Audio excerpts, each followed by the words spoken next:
Uh, Good evening, all of you. Uh, I welcome all of you to this which is going to be a very interactive session organized by NIRC branch of Yamunanagar.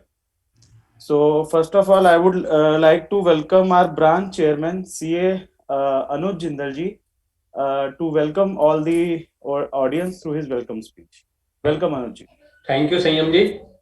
Respected CA Charanchand Nanda ji, Chairman of Digital Accounting and Assurance Board, CA Dayan Nivasan Sharma ji, Vice Chairman, Digital Accounting and Assurance Board, CA Amit Gupta ji, Secretary, Digital Accounting and Insurance Board, ICI. Our two eminent speakers for today's session, CA Durgesh Pandey ji, and another speaker, Dr Harish Parodhi in his absence, and all the viewers who are with us across the world. Say very good evening to all of you. I, on the behalf of Yamunanagar branch, welcome all of you in this web series, and we will feel very honored कि today Digital Accounting and Insurance Board selected Yamunanagar branch for this VCM. We are really feel thank you to Charanjan Nanda ji, a man from Yamunanagar who always Yamunanagar always man from Yamunanagar, and it's always be honored to say that ki Charanjan Nanda ji is our elder brother from Yamunanagar.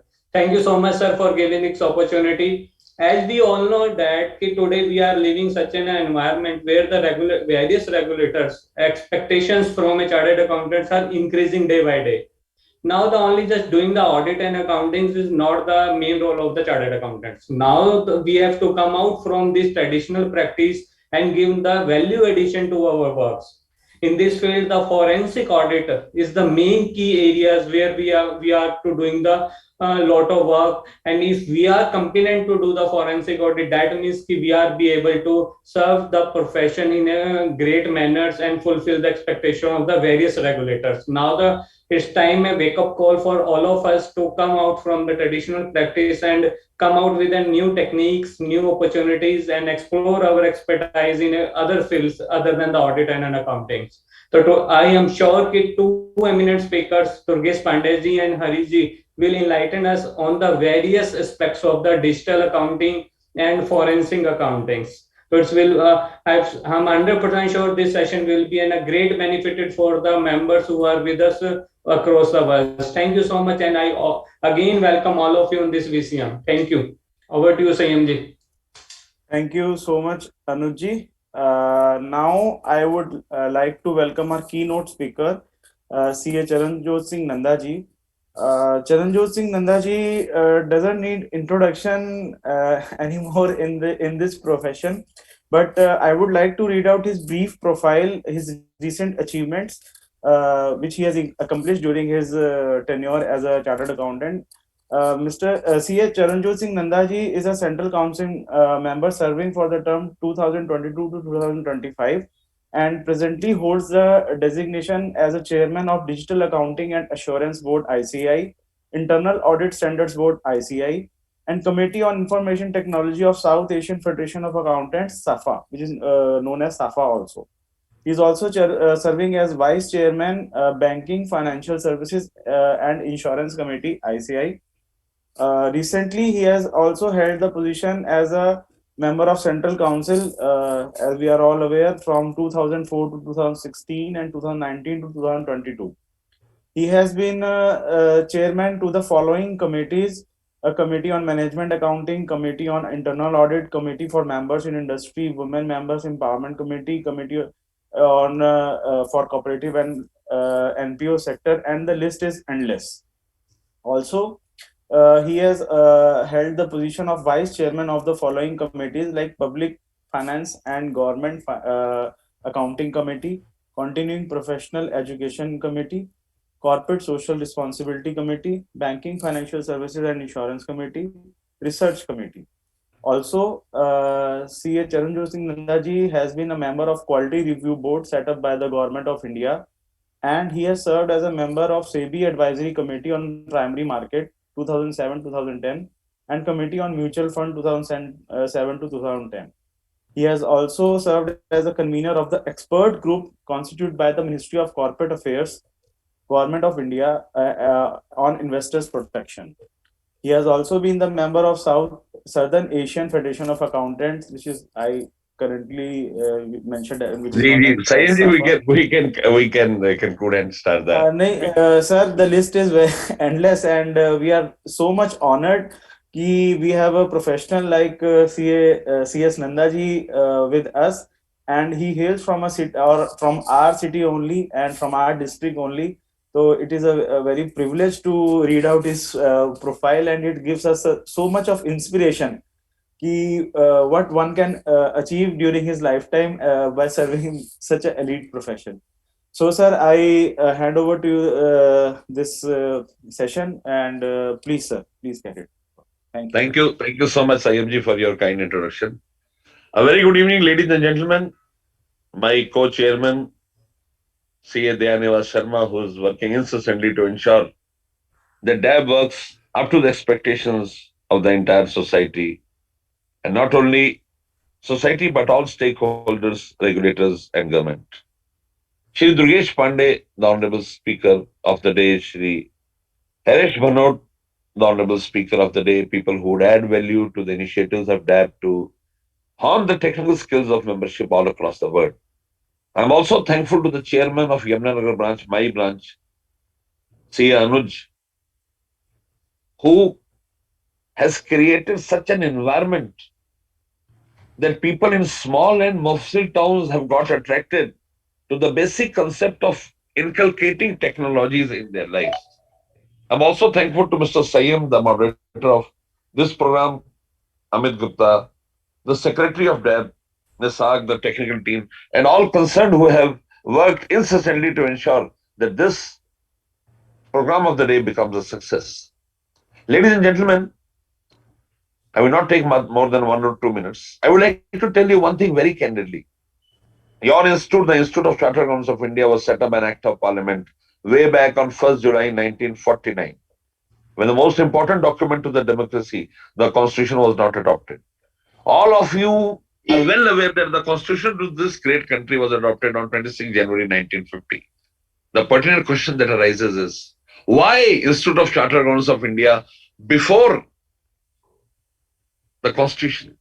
Yes, we are leaders to steer this country to the path of progress.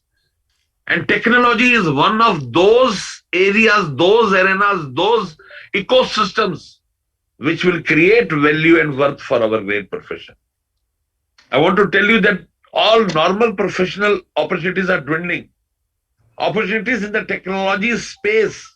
I remember Mr. Durgesh, who is here. We both of us were together in US. Mr. Durgesh is only doing practice of IT, forensics, investigations, and he has got a well settled practice. So, what I want to put forth is that now times have come when, with our hard work, with our indulgence, we could understand technology and change the landscape of technology. Your DAB is trying to do a very ambitious program, which is technology for non technology professionals, to bring normal chartered accountants who don't understand technology to this level. Coming on to the last leg, fraud investigation. Yes, I'm told that corporate espionage has risen to at least 60 to 65% in India. There is a big need of professionals who could conduct investigations and bring the truth on board. And there can be no other investigator better than a chartered accountant, because we understand the entire nuances, we understand how the entire working of the corporate financial system is there, white crime collars are there, conflicts are there. So, in respect to this, there is a huge arena of opportunities in conducting investigations, and therefore we thought it fit to bring two of the very well-versed speakers, Mr.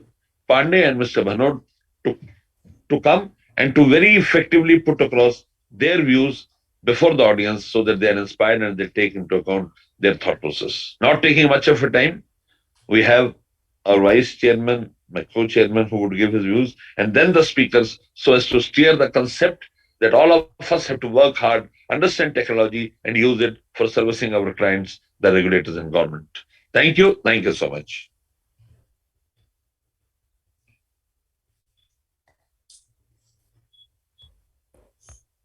You will have to unmute, Samji. You will have to unmute yourself. So sorry, so sorry. Thank you so much, sir, for your kind address, sir. Now, I will like to invite CA Dyanivas Sharma ji, Vice Chairman, Digital Accounting and Assurance Board (ICI), for a special address. But before we go ahead, let me read out his brief profile. We call it a brief profile, but I am literally honored to read such a profile of the eminent chartered accountants who are serving us, who are serving the society for so long. And let me go through his profile. Yes, Dana Sharma ji is a fellow chartered accountant and is a managing partner of Lakshmi Niwas and Company Chartered Accountants. He is DISA and FAFD qualified. CA then Dayanivesh Sharma ji qualified in 2005, and he has served as an article assistant with PricewaterhouseCoopers Hyderabad. Thereafter, he revived Lakshmi Nivas and Company Chartered Accountants. He possesses over 20 years of experience in the field of auditing, accounting, corporate restructuring, valuations, due diligence, and transaction advisory services, and other related financial management services. He is a information system auditor and certified forensic auditor, as I told earlier, having completed diploma and certification course conducted by ICI. Also, he has served as a board of XBRL India, chairman of board of studies, peer review, and several other board. He has been chairman to several other boards and vice chairman to like digital accounting and assurance. Currently, he is serving. He has also been the co-chairman of direct tax committee in Federation of Telangana Chamber of Commerce and Industry, and has served as a co-chairman also for various committees. And the list is again the endless. He is such a, dignified professional serving the society for so long. So now I hand over this session to Mr. Dyanvesh Sharma. So please, sir, please enlighten us with your knowledge. Thank you. Thank you, Sam. Thank you very much. And Anuji, thank you very much for hosting it from Yamunanagar branch, which itself is an important part. And when I got to know that Nandaji is there, so it makes me more responsible to come and talk a little more on his behalf. Because as a chairman, he'll talk a little less, but I need to just give a complete description of what we are trying to do in Digital Accounting and Assurance Board. It's indeed a pleasure to be his vice chairman. This is my 4th year as a vice chairman of Digital Accounting and Assurance Board. And a person like Nandaji, who has been there, a senior person like him, has always been guiding all of us to do it differently and interestingly, intelligently. That is something which I would like to tell on his behalf. Thank you very much, Nandaji, for giving this opportunity. And Durgesh Bhai and Mr. Harshji, thank you very much for making it possible to come today and give your views. And the topic itself is something very interesting, which is practical aspects in forensic accounting and investigation. That is something very, very nice. And followed with the topic for discussion is drafting of forensic accounting and investigation report. Durgesh Bhai, I think to share knowledge, generally people, बहुत सारे लोग कंजूसी करते हैं. They don't like to share. Hats off to you, because the biggest challenge which I've been seeing as a professional is that, you know, when you would like to draft a forensic report, it makes a lot of pain in the process, and it is actually a risk, high risk area where we need to report certain things in a qualitative manner. So I can only tell you that your sharing of knowledge, which you have been doing over a period of time with DAB, hats off to you, and sharing your trick of the trade to give a reporting itself is something which is very, very important. Thanks to you again. The topic itself, friends, I think I can tell you one thing. When we were drafting the forensic standards, at that point in time, we were very much worried what we should be doing. And let us take the pride in saying one thing. We, as an Institute of Chartered Accountants of India, have been the first institute in the world to come out with such kind of standards, which also talks about what should be the part in your forensic report. And one thing which I would like to tell each one of you, appeal each one of you, is that it is not forensic audit. It is forensic accounting and investigation work. So audit, this is not an audit. Everyone thinks it is an audit, but please take it from me. We have been deliberating now and again that don't use the word forensic audit. It is basically forensic accounting and investigation. So, Duresh bhai, thank you very much for coming forward and sharing the formats of the report, and more importantly, what are the caveats that need to be put by a chartered accountant in their report is also very important, because it's not an opinion which is formed based on certain sample. Here it is, you are talking about fact-finding mechanism, and fact-finding mechanism need to be straight to the point. It cannot just go around. If you are not able to mention something, you need to draft it in such manner that the person understand that this was not available, that's the reason you could not do it. And the responsibility again shifts back to the person who has to provide the information to the investigator.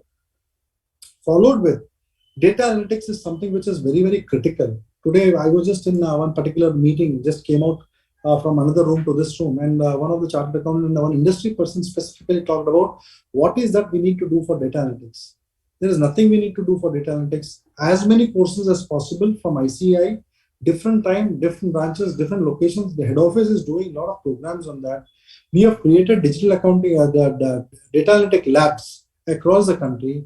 Kindly request you all people to please and please attend all the programs which are being done by DAB, because we are sharing all practical aspects,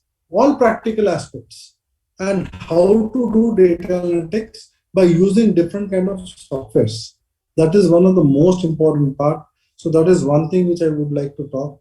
However, I don't want to be in between, but the most important point, these two topics which have been covered are going to be covered today. If the people who have joined this webinar, I request you in your groups to put it saying that the seminar has just started and kindly participate, because drafting of report is the most crucial thing in forensic assignment. And second is on the data analytics, when Mr. Harsh is coming here from NSFU and sharing his views, it's a good opportunity for all the members, not only members, if possible in your firm you are sitting and watching, give that access to your juniors articles to understand how that need to be done. It will be a good start for all you people. With this, I thank all the people who are attending today on this particular session, which is the futuristic approach which is being given to all of us. And thanks to Nandaji for ensuring that every Friday we have one session which has been planned on a continuous 52 long week sessions is not easy. Please understand, we are trying to do our best to ensure that you all get that upskilling done, reskilling done in a right manner, and having the right faculties to come and share the views will make a whole lot of difference. With this, I thank you all for joining, and we look forward for your participation every week on every Friday. And if anything is there, kindly share with us on our mobile number or might be mail ID, or directly put it in DAB mail ID, what kind of sessions you are expecting from us. We'll be more than happy to give you all the sessions from all the experts around. Thank you all. Thank you very much. Thank you so much for your kind words, sir.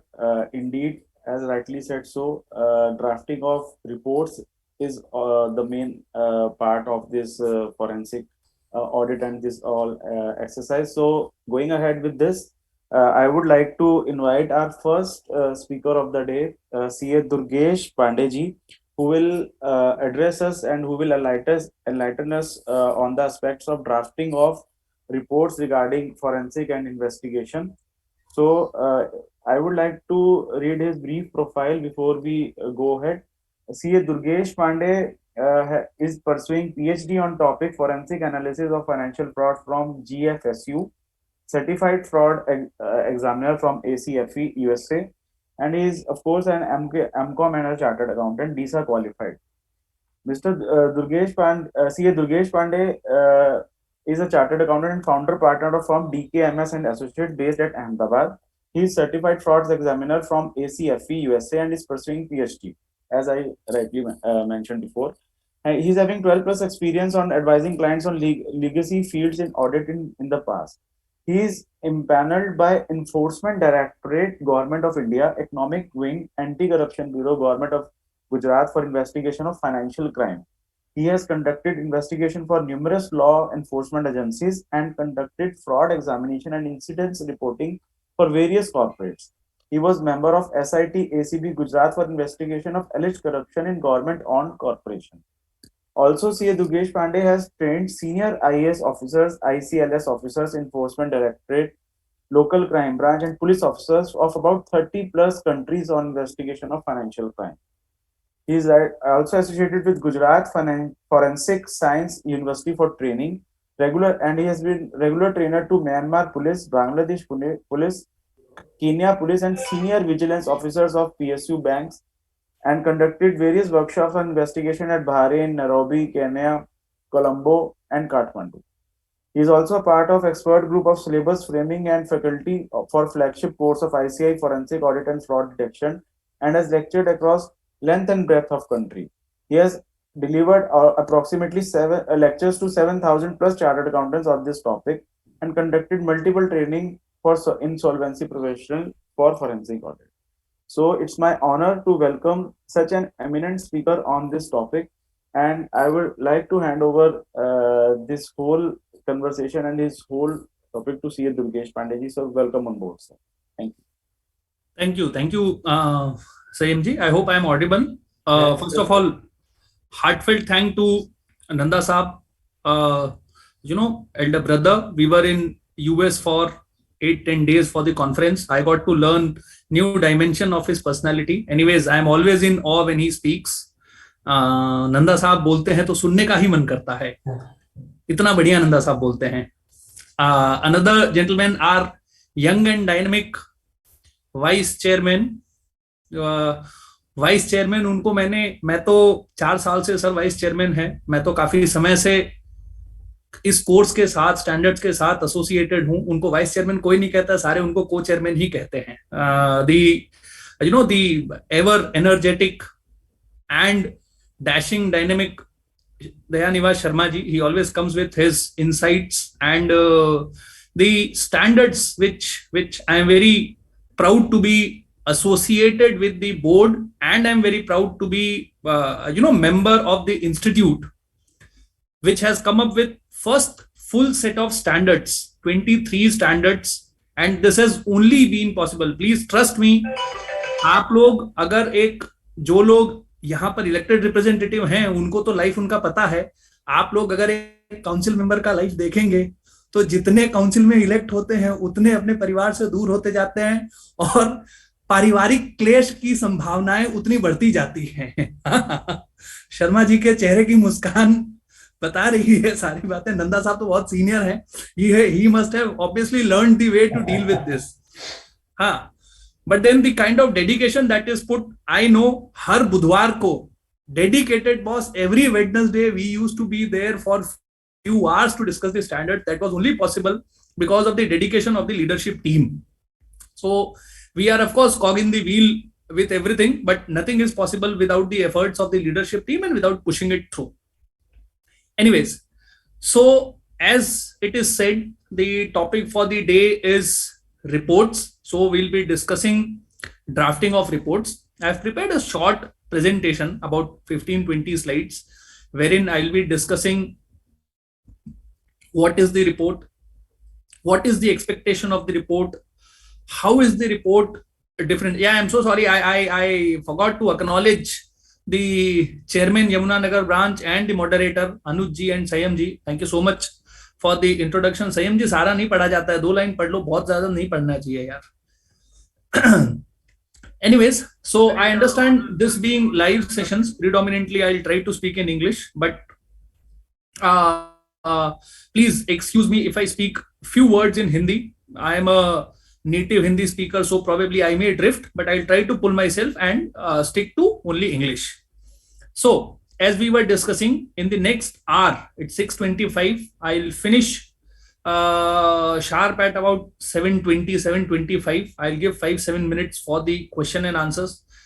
So I'll request all of you to put your question and answers, and probably at 7:15 or 7:20, I can stop and I can take few questions and answers before Dr. Barot starts his session.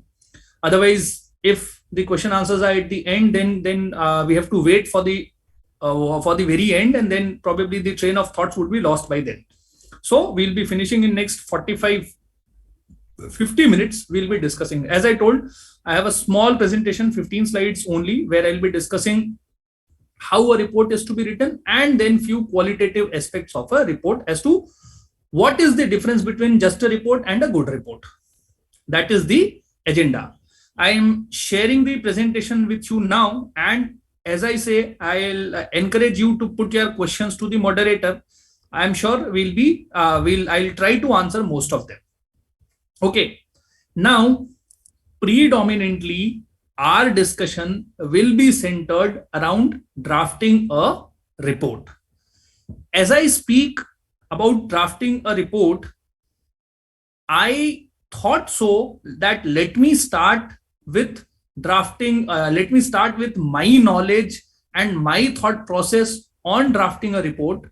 But then, when I was preparing my presentation for this, I saw we already have a dedicated standard 510 of the forensic accounting and investigation standards. Before I move to the discussion of the report, one thing which Dayaji already said, I would just like to repeat that. Friends, we are deliberately not using the word forensic audit because that is not the terminology which is globally accepted. So we are using the terminology which is globally accepted, that is called as forensic accounting and investigation.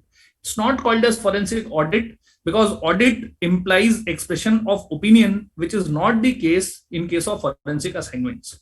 And we should not confuse assurance, audit, and forensics because these are all very different functions. The objective is different, the modality is different, the way work is performed is different, everything is different. Okay, so please refrain from using the word forensic audit. Accounting in any way encompasses the function of audit. Okay, it's ironical that in our country accounting is just restricted to bookkeeping, but frankly accounting is not just bookkeeping, it includes audit as well. Okay, so let me share the presentation, and as I said, because we had a dedicated section, we had a dedicated standard 510. I have tried to incorporate the standard 510, and entire discussion would be taking that as a backdrop. Okay, as I said, you are free to ask your question. Sayamji, if you have any question and if you have collected few questions, I would request you can put that either in the chat box or you can send it to me. I'll just go through that and I'll try to answer it during the course of the conversation. Of course, we have all the question and answers. We can have all the question and answers at the end of the session. Okay, let me share my screen.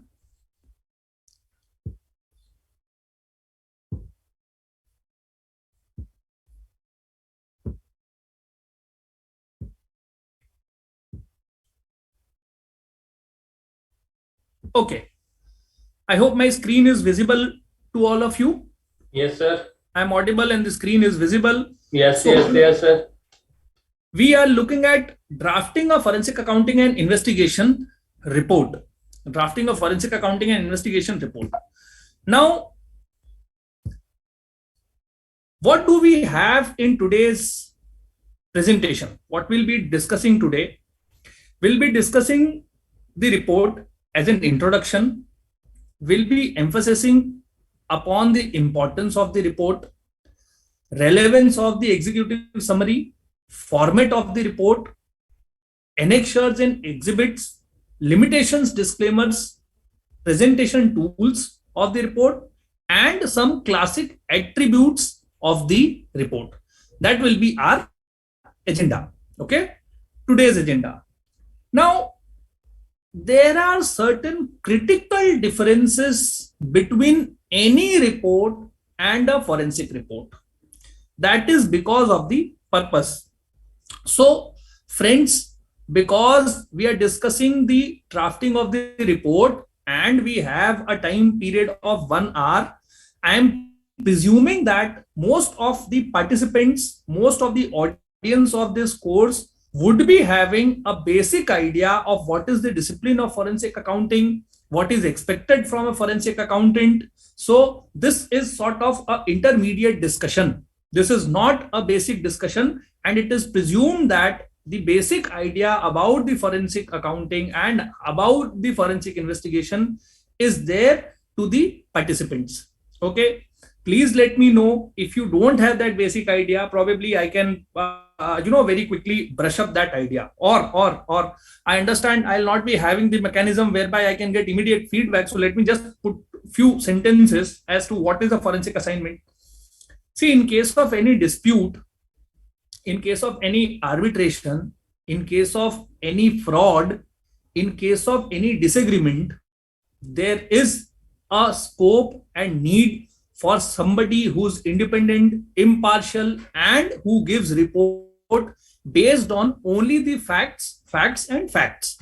Okay, that accountant, that person who gives such report, and when that report is acceptable by a particular set of people who are taking the decisions, that is, if that report is acceptable by a court, rather not if the report is prepared for the assistance of the court, such report is called as a forensic report, and the assignment is called as forensic assignment. So I'm not going into what is engagement, what is assignment, because the standard defines everything. But if I get into that nitty-gritty, it will become too complex at this level.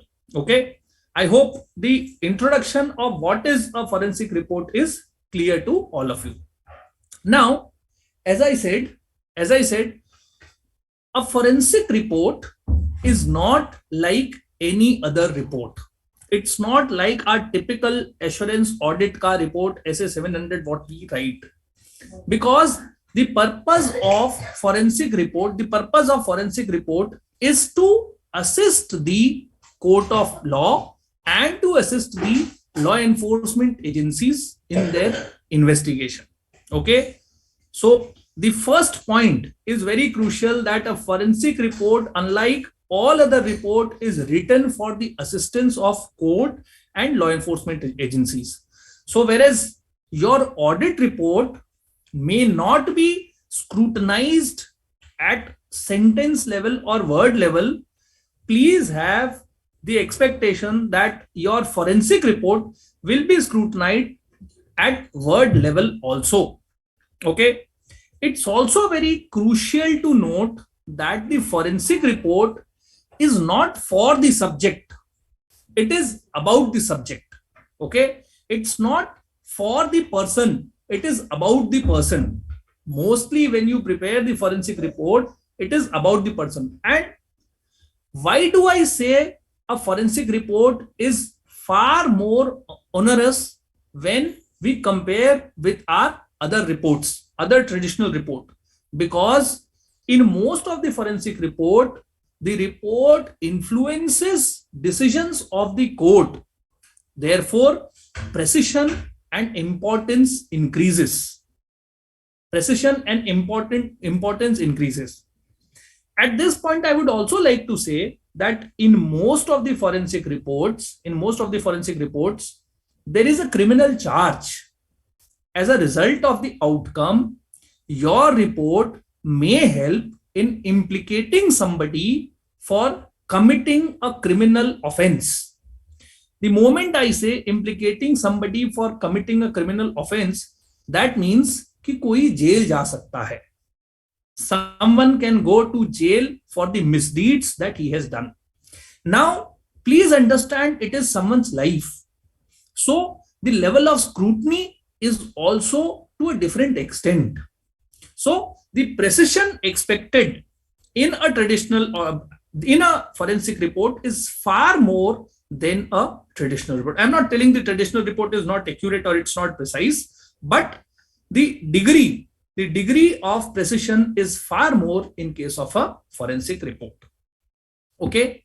Now, moving ahead, what are the basic principles of report writing?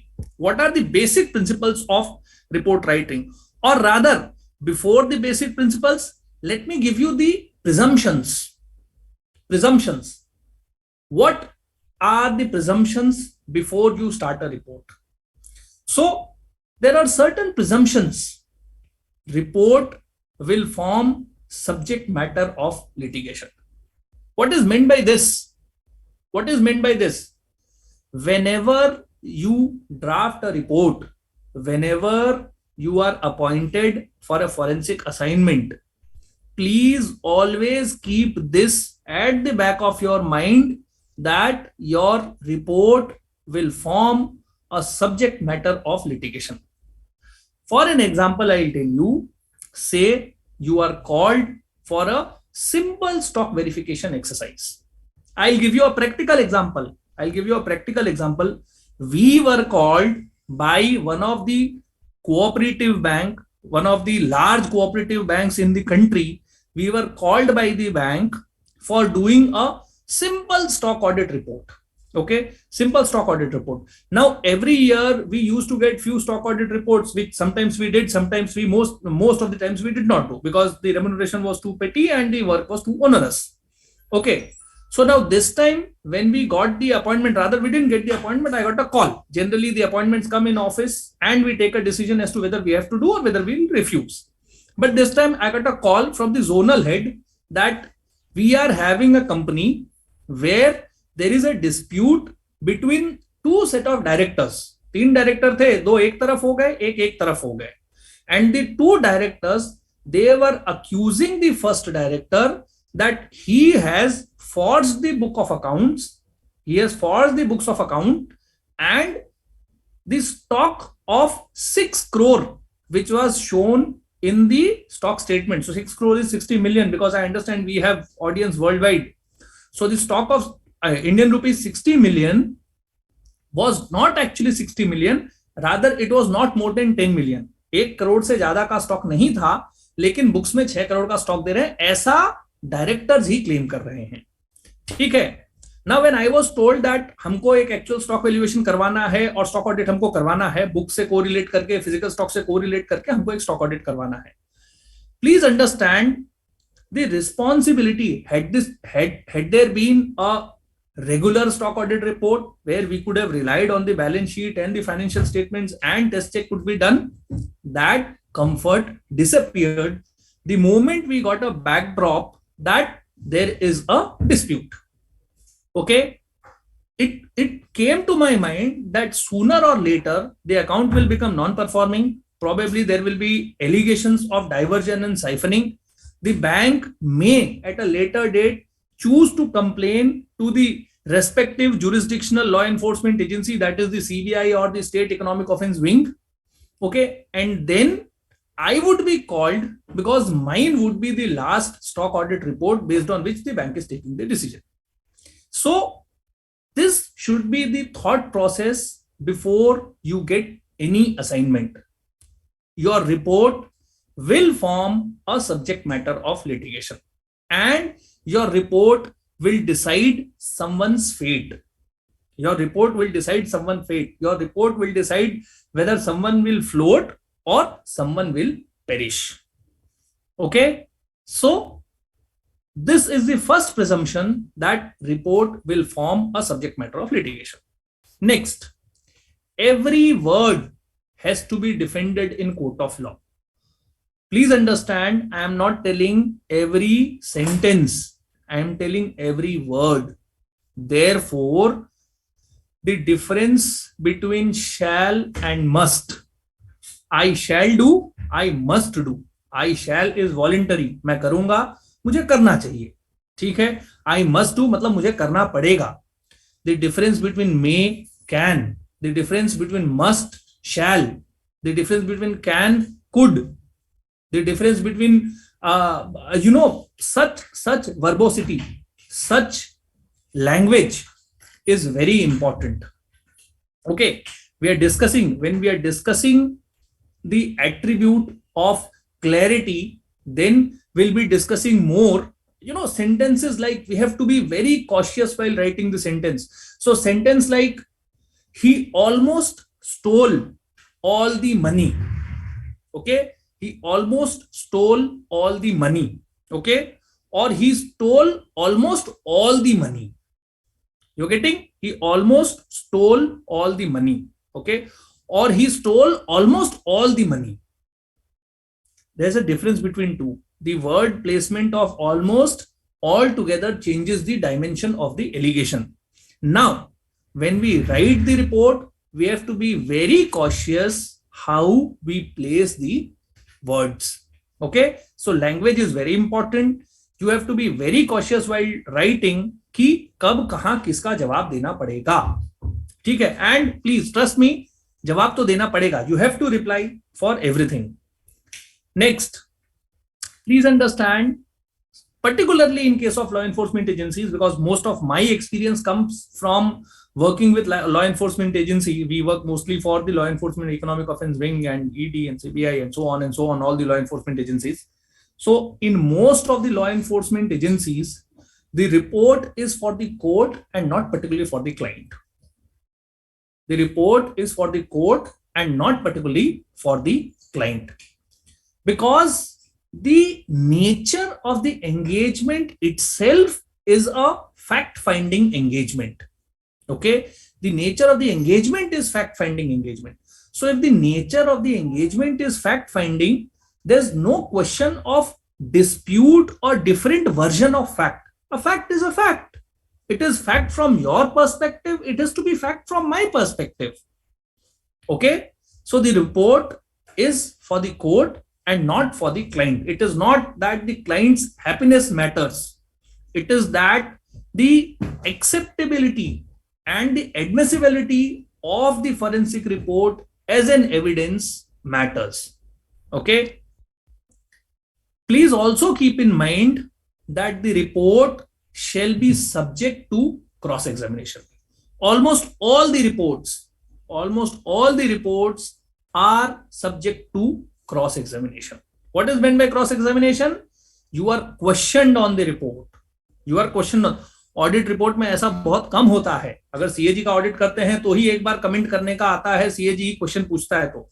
Otherwise in all our traditional audits your audit report is not questioned, but in this report, in this engagement, your audit report will be questioned. You are telling that, say for example, you are telling that this 4 crore rupees has been transferred to the personal account and it is diversion. How do you say that transferring to personal account will come under the definition of diversion? You have to answer questions like this. How many bank statements did you check?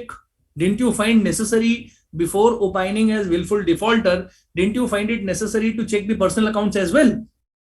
All such questions will be raised. Credentials are questioned. So, entire report shall be subject to cross-examination. Okay?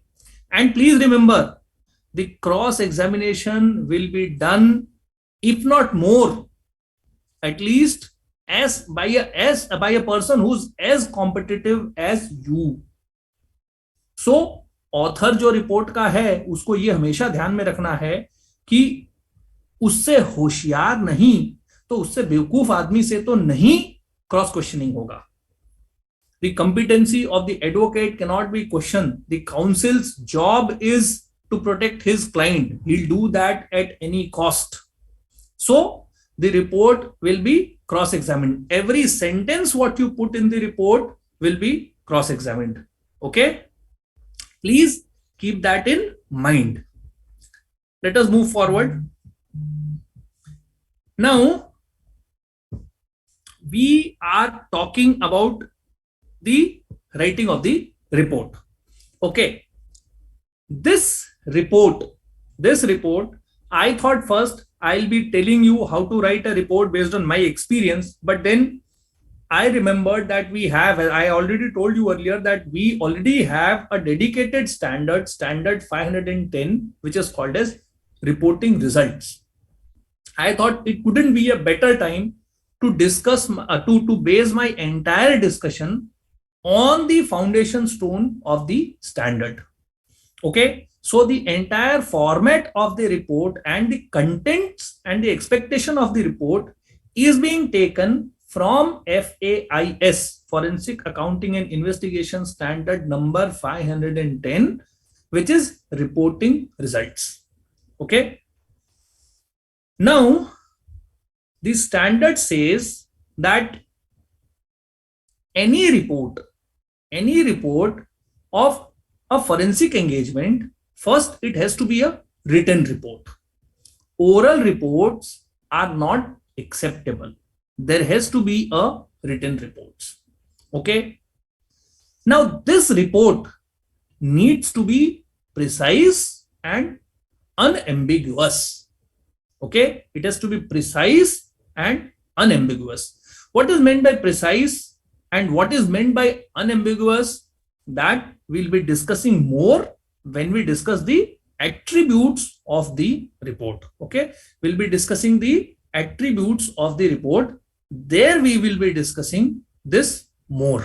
Okay. There we'll be discussing this more. What is precision and what is unambiguity. Okay. Again, we have FAIS 320.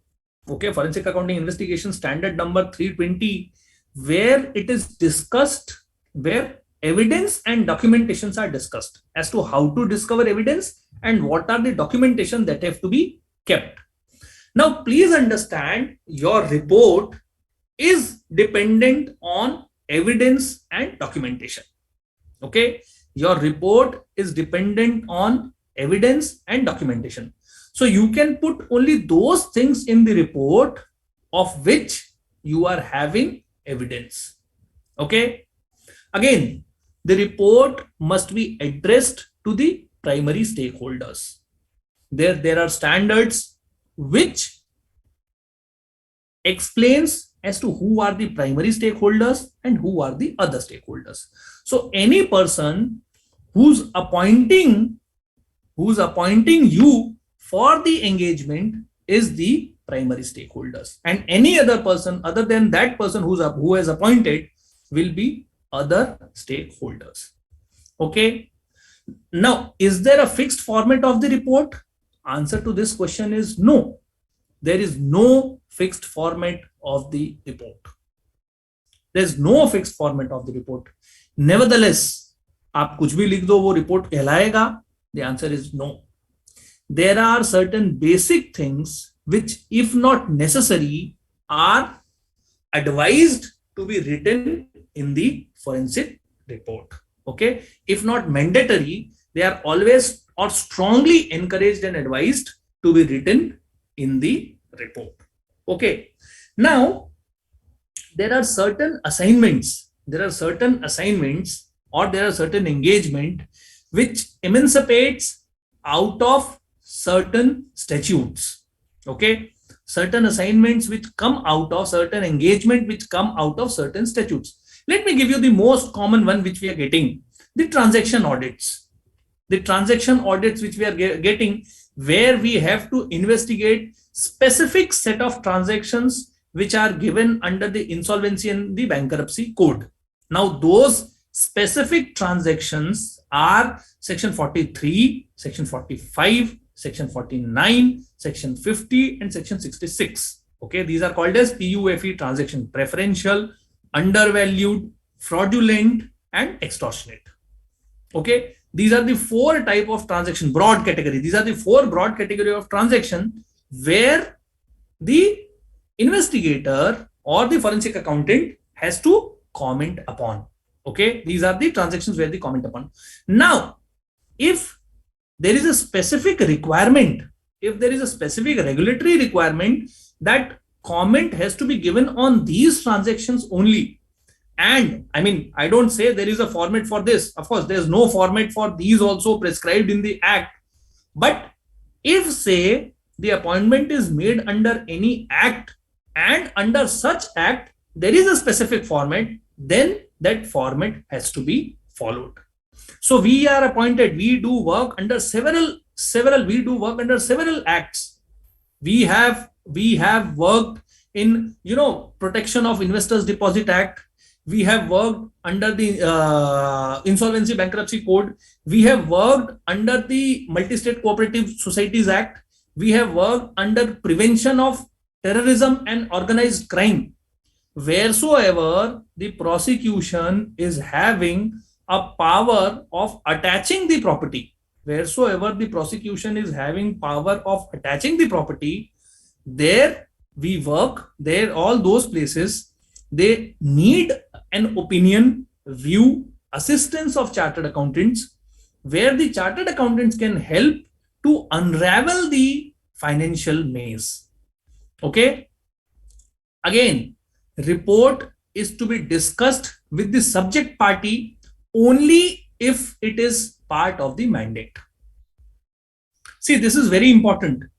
Generally हमारी आदत होती है कि हम report सभी party से discuss करके फिर ही रिपोर्ट देते हैं. बैंक का स्टॉक ऑडिट का रिपोर्ट होता है, वो भी हम बोरोवर से डिस्कस करके फिर हम बैंक को देते हैं. ठीक है, पर प्लीज इसका ध्यान रखें, please remember that in this case the report is to be discussed with the subject party only if there is a specific mandate in the engagement letter. If there's no mandate in the engagement letter, you are not supposed to discuss the content of the report with the borrower. Okay, you are not supposed to discuss. Like in my case, I'll tell you, the stock audit report was not discussed with the borrower because our engagement letter didn't say so.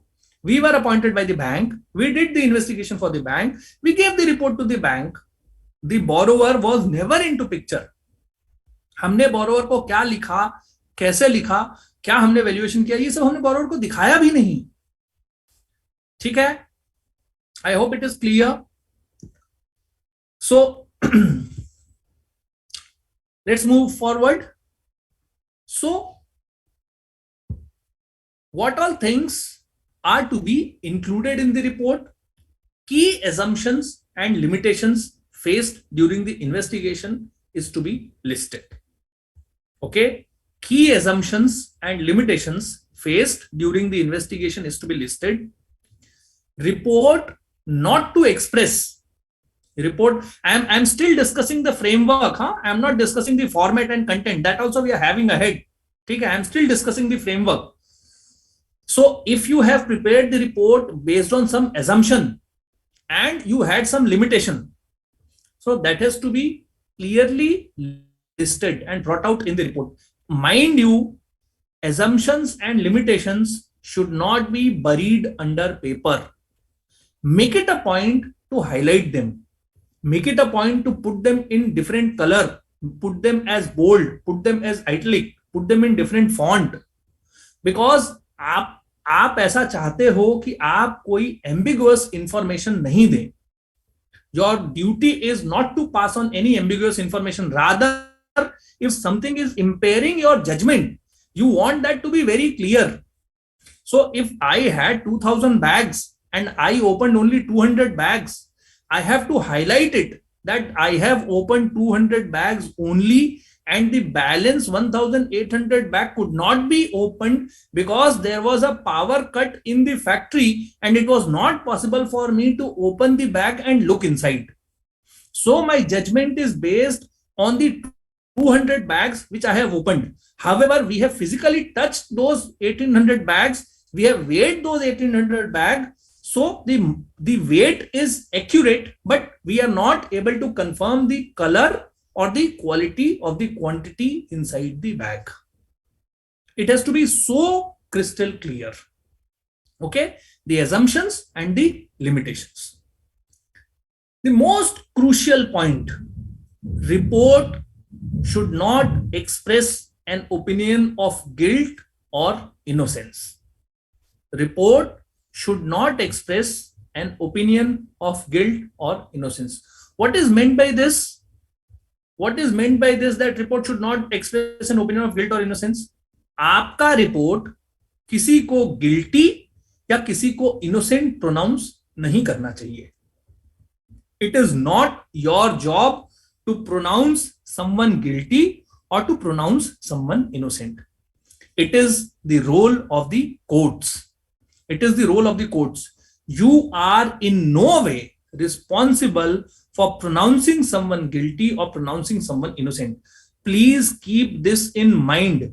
That is why when there is a insistence from the appointing authority, say a banker or a resolution professional, that please write that the person is a fraudulent, he has done fraudulent activity, that person is fraud, he is guilty, he has cheated.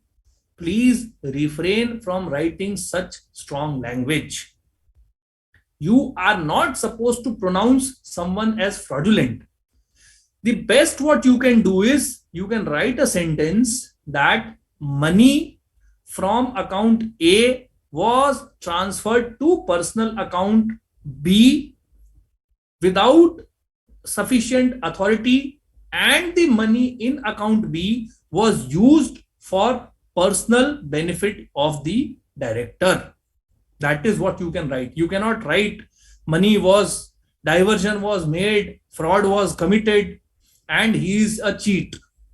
Please refrain from using such language for two reasons. First, आपके पास सत्ता ही नहीं है, आपके पास power ही नहीं है कि आप ऐसा लिख सकते हैं. दूसरे, you may be prosecuted for criminal defamation, libel and slander, written and oral defamation. Okay, so you are not supposed to express an opinion of guilt or innocence. Okay, status report and reasons if the assignment could not be completed should be given. Say you face a situation where the borrower is not cooperating, where the person is not cooperating, where the accused is not giving data, where you are not able to come to any logical conclusion. In such a case, you are supposed to withdraw from the assignment, but you are supposed to give a status report and the reasons and the reason as to why you cannot complete the assignment as per the terms and the mandate. As per the terms and the mandate. I'll tell you, we are investigating a case of a listed entity. It is having a dispute with a government company. The dispute is to the tune of what, 6-7 crores. Okay. Now, while the matter is at an alternate redressal forum, alternate judicial forum, there are claims and counterclaims. Now, in order to assess the veracity of the claim and counterclaim, we need full set of data of the claims and of the counterclaims both. हमको दोनों claimant का और counter claimant का दोनों का information हमको चाहिए. Only then we can fish out as to what are the common entries, what are the uncommon entries, in the uncommon entries, which are the genuine entries, which are the fraudulent entries, or which are the entries which cannot be substantiated. We have to find this. Now, how are we supposed to do without getting the data from the claimant and the counterclaimant? Okay. In such a case, if we want to withdraw ourselves from the assignment, it has been 1 year, and if the parties are not giving me data, then I really don't have an alternative. After reminding them 10 times and after putting a note to the learned judge or to the learned arbitrator that I am not getting data, I'll not be able to make a report, I have to come out of that assignment. I have to give a status report that till date this has been given, this is what my thought process is, and this is what I have done. Okay, so status report and reasons to be given if you are withdrawing from the assignment. Okay, report is to be issued in a reasonable time frame. Very important. The human mind is limited, so please try to issue the report as soon as possible. Okay, please try to issue the report as soon as possible, and it has to be issued in a reasonable time frame. Now, what is reasonable? That definition is totally subjective and it depends on case to case basis. But the report has to be, there has to be a sense of urgency in case of a forensic assignment. Forensic assignment ऐसे नहीं होता है कि धीरे धीरे होता रहेगा, आप आर्ट में रिपोर्ट देते रहेंगे, ऐसे नहीं होता है. The forensic assignment is always as a reaction of panic and urgency. So you have to be urgent in performing the procedures and giving the reports as well. Okay. चलिए, let us come to drafting of the report. Okay, let us come to actual drafting of the report and the format as to what is the format that has to be used. Okay, now while there is no format of the report, following guidelines can be followed. Again, this I have taken from the standard 510. I have taken this from standard 510. These things at the bare minimum should be included in the report. Again, these are all recommendations. Your report, you are your own creative boss. you can create the report the way you want to, but it has to cover all these information what we have put it on the screen. So the report should first be titled.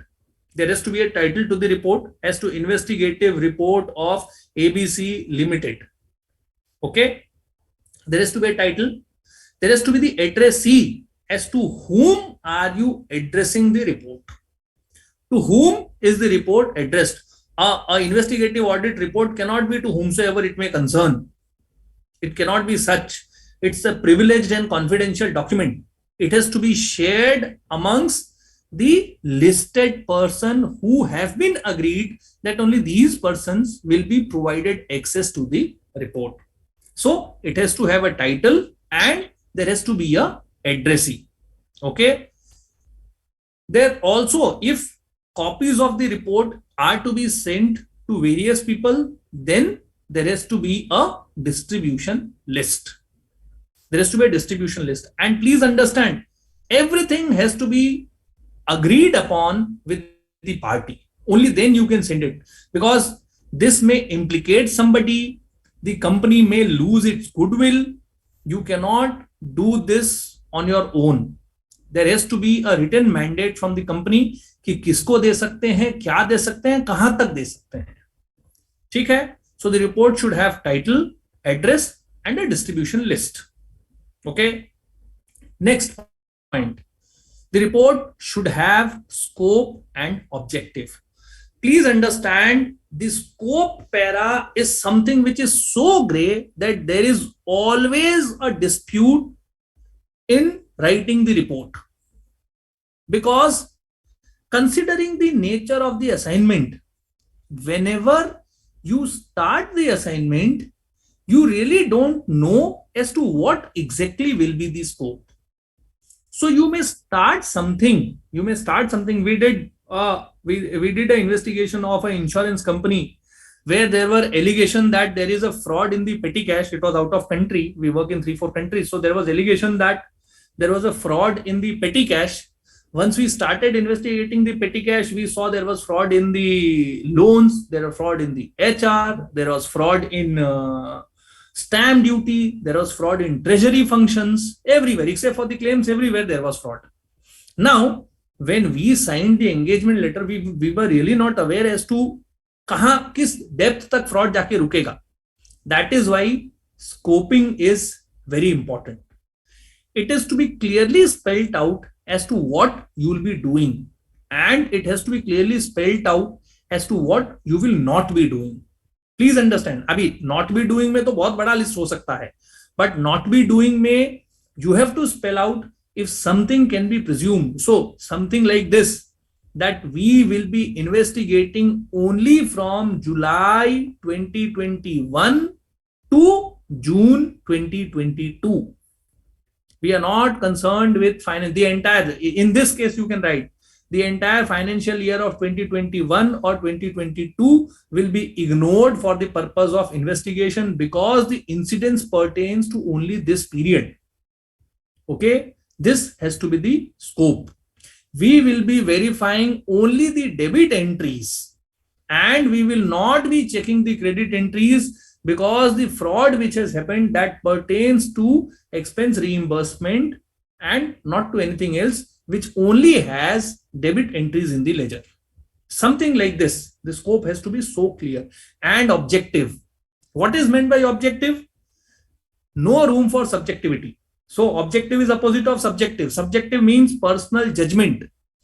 Please ensure that more and more things are clearly spelled out and there is less and less room for personal judgment. इससे क्या होगा ना, इससे दो फायदा होगा. जितना ज्यादा आप ऑब्जेक्टिविटी ले आएंगे ना अपने काम में, इससे दो फायदा होगा. एक फायदा ये होगा that everything will be measurable. If everything is measurable, you can easily justify in court of law. And if everything will be objective and measurable, you can also delegate your work. Junior लड़का, junior बंदा, junior chartered accountant भी आपका काम कर लेगा and you can be relatively free to do more important work. So try to keep standardization and benchmark for everything. Don't have room for subjectivity कि ये ऐसे भी हो सकता है, वैसे भी हो सकता है, ये जैसा मैं देखूंगा उस समय जैसा मुझे ठीक लगेगा वैसा मैं करूंगा. नहीं, ऐसा नहीं. प्लीज स्पेल इट आउट कि ये ऐसा ही होगा, अगर ऐसा होता है तो ऐसा ही होगा, and stick to that. Okay, so scope and objective. Next is approach and methodology. This is again a very crucial document. Approach and methodology. This document or this para is very important to be included in the report, because this summarizes as to how have you reached the conclusion, how have you prepared the body of the report. आपका सोच क्या था, आपने क्या tools use किए, आपने किसको किसको इंटरव्यू किया, ये सभी चीजें अप्रोच और मेथोडोलॉजी पैरा में, अप्रोच और मेथोडोलॉजी सेक्शन में होना चाहिए. I hope you are clear what I am telling. The approach and methodology are suppose to have the clarity as to how you are approaching with the problem and how you have dealt with. So something like this. We started by taking a data dump of the sales record or of the trade record for the month of June 2021. We thereby stratified the transaction and selected top 200 transactions which were contributing 84% of the sales value. This type of methodology is to be given in the approach and methodology para. I'm not talking about the findings. उसका findings क्या आया वो findings para में आएगा. I'm talking about the methodology. Data was extracted using so and so software. Following persons were interviewed. Access to server was not provided, so we got the information in pen drive, and the pen drive serial number is so and so, it was given at so and so time. We are not having certificate under section 65B because that is a mandate, otherwise वो evidence admissible ही नहीं रहेगा. ठीक है, all these things will go in your approach and methodology para. Okay, I hope I am clear, I am being heard. Sayam, are you there? Sayam जी आप हैं? You know, it's very difficult to speak to a screen not having any audience. You really don't know. Anyways, let me continue. The next portion is executive summary. Okay, the next portion is, please understand, I have not put the sequence order, but then these all content should be there. So we have next is executive summary. Now what is meant by executive summary? See, in most of the cases, at least in my cases, I have seen the reports running into 200 pages, 400 pages and 500 pages. So principally the report is about 30, 40, 50, 60. The biggest report which I have written is about 70 pages. That is 70 pages of content. And then the annexure come in 200 pages, 300 pages, 400. They can also run in thousands of pages. That totally depends on what you are checking, how you are checking, and how much working paper you are giving. Okay. So the executive summary has to summarize the entire report into 1, 2 or maximum 3 pages. It's a summary of the report which is to be used by the top level executives, that is, which is to be used by the CXO level officers, because they have paucity of time. The executive summary has to be drafted in a fashion. The executive summary has to be drafted in a fashion that it captures everything. It captures everything. The essence is captured. The essence of the report is captured. At the same time, it does not has irrelevant information in the report. Okay. So executive summary is to be written for the top executive, and it has to cover everything. So background, approach, methodology, findings, conclusions, everything has to be written in the executive summary. Okay. Now, next, references. Now, in most of the cases, because these are, there are two types of investigation which you can do. One is the financial investigation, other is the operational investigation. Operational is operational activities. So like we did a investigation for a insurance fraud, where the insurance company was telling that the person has committed a fraud, and the person was telling that my insurance claim is high. There was dispute and we did an investigation. अभी उसमें liquid measure करना था, oil measure करना था. Now we are not experts. How are we supposed to measure oil? So in many cases, you will be needing a service of an expert. You will be needing service of an expert. In such cases, how the expert was appointed, what did the expert do, what was the qualification of the expert, who appointed the expert, whether you appointed the expert or the client appointed the expert or the jointly expert was appointed, everything should be included. Okay, references to anything and everything. If a particular manual was used, that some framework was used to calculate the amount, you have to include that framework in the report. Okay, then comes the findings of the case. This is the meat of the report. This is the major portion of the report. This is the biggest portion of the report, which is to be included. Okay, which is to be included. So findings of the case. This is to be included in the report. Next comes evidence, sources, and other relevant matter. Please understand, a forensic investigative report is all about evidence. Everything centers around evidence. It is, in fact, I say that it is more of a paralegal activity rather than an accounting activity. So evidence discovery is a crucial part of the report. So your evidence, the sources of such evidence, and any other relevant matter, if you find that it is important, that is to be included in this section. Next comes the assumptions and limitations. Now, very important. It may so happen that you have started the entire exercise with certain presumptions. I would not say assumptions, with certain presumptions. Now that has to be included. In the report as to what made you start the report, what made you start the engagement the way you started, and the limitations. The limitations are equally important, because it is only based on the limitations that you will get a way out in a difficult situations if you are grilled through a cross examination. जैसे मैं आपको एक example दूं, हमने एक broker का investigation, rather हमको stock exchange का इन्वेस्टिगेशन करने का एक सेबी का मैंडेट था long back.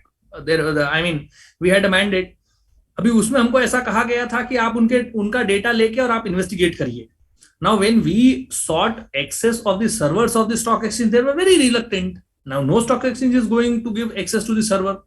So we got information from the stock exchange in CD drives and pen drives. Those days, those were CD drives. Okay, so we got the information in CD drives and pen drives. So we had clearly mentioned in the report that we tried to get access to the server. We have sent this and this and this and this emails. However, this and this and this emails were sent back to us telling that the server is a very confidential data and we cannot provide the access to the server. It is our policy that we don't give server. Whatever requirement you have, please send us a request and we'll be sending everything in a CD-ROM or a pen drive. We can also give a certificate that the CD-ROM and the pen drive is an exact replica. It's an exact replica. It is an exact replica of the contents in the server. Okay, that they said that this we can give. Okay, so assumptions and limitations. Next is conclusions. As to what is the conclusion of the report. Okay, what is the conclusion of the report that has to be written. Okay, now let us discuss in the next 5 minutes. We'll be discussing in the next 5 minutes or next 7 minutes, I'll be discussing about the quality attributes in the reports. Okay, I'll be discussing the quality attributes in the reports. I would also request the chairman and the moderator to please start collating the questions if we have, and if you can put me in the chat box as to how many questions we have, I can plan accordingly as to when do I need to end the sessions, or if we don't have any questions, then probably I can continue till 7:30. Okay, if we have questions, I can finish it a little bit early and then we can take the questions. Okay, please collate that. If you can put a if you can put a number in the chat box to me, I'll try to plan it accordingly. Anyways, so quality attributes in the report. What are the quality attributes that have to be put in the report? So accuracy, objectivity, relevance, clarity, and conciseness. Okay, these are the quality attributes. Sayanji, are you there? You have just joined, I saw. I understand you are having an internet connection. Actually, yes, sir, I have some issues with the internet connection. Yeah, so yeah, it's yeah, just going on and off, sir. I could sense that. अच्छा, एक चीज मैं आपको ये बोल रहा हूँ कि अगर क्वेश्चंस हो तो आप जी, उसको sir. कोलेट कर लें, and please put the number at least, if not the question, the number at least in the chat box to me, so that I can plan accordingly as to when do I have to finish. Okay, it's Sure, sir, 7:17. sure. I would like to finish it on time. If we don't have question, I can continue next 10 minutes. If we have question, I would like to conclude it first, and I would like to answer the questions. Okay. Till now, sir, it doesn't seem to see any questions. In Okay. case I happen to see, then I'll let you know, sir. Yeah, no problem. So in that case, I'll continue about till 7:25, and then we can close. Okay. Okay, no issue. So quality attributes in the report. Now these are the quality attributes that are expected in the reports: accuracy, objectivity, relevance, clarity, and conciseness. Now, what is meant by accuracy? Accuracy means all your numbers and contents have to be meticulously cross-referenced in the report.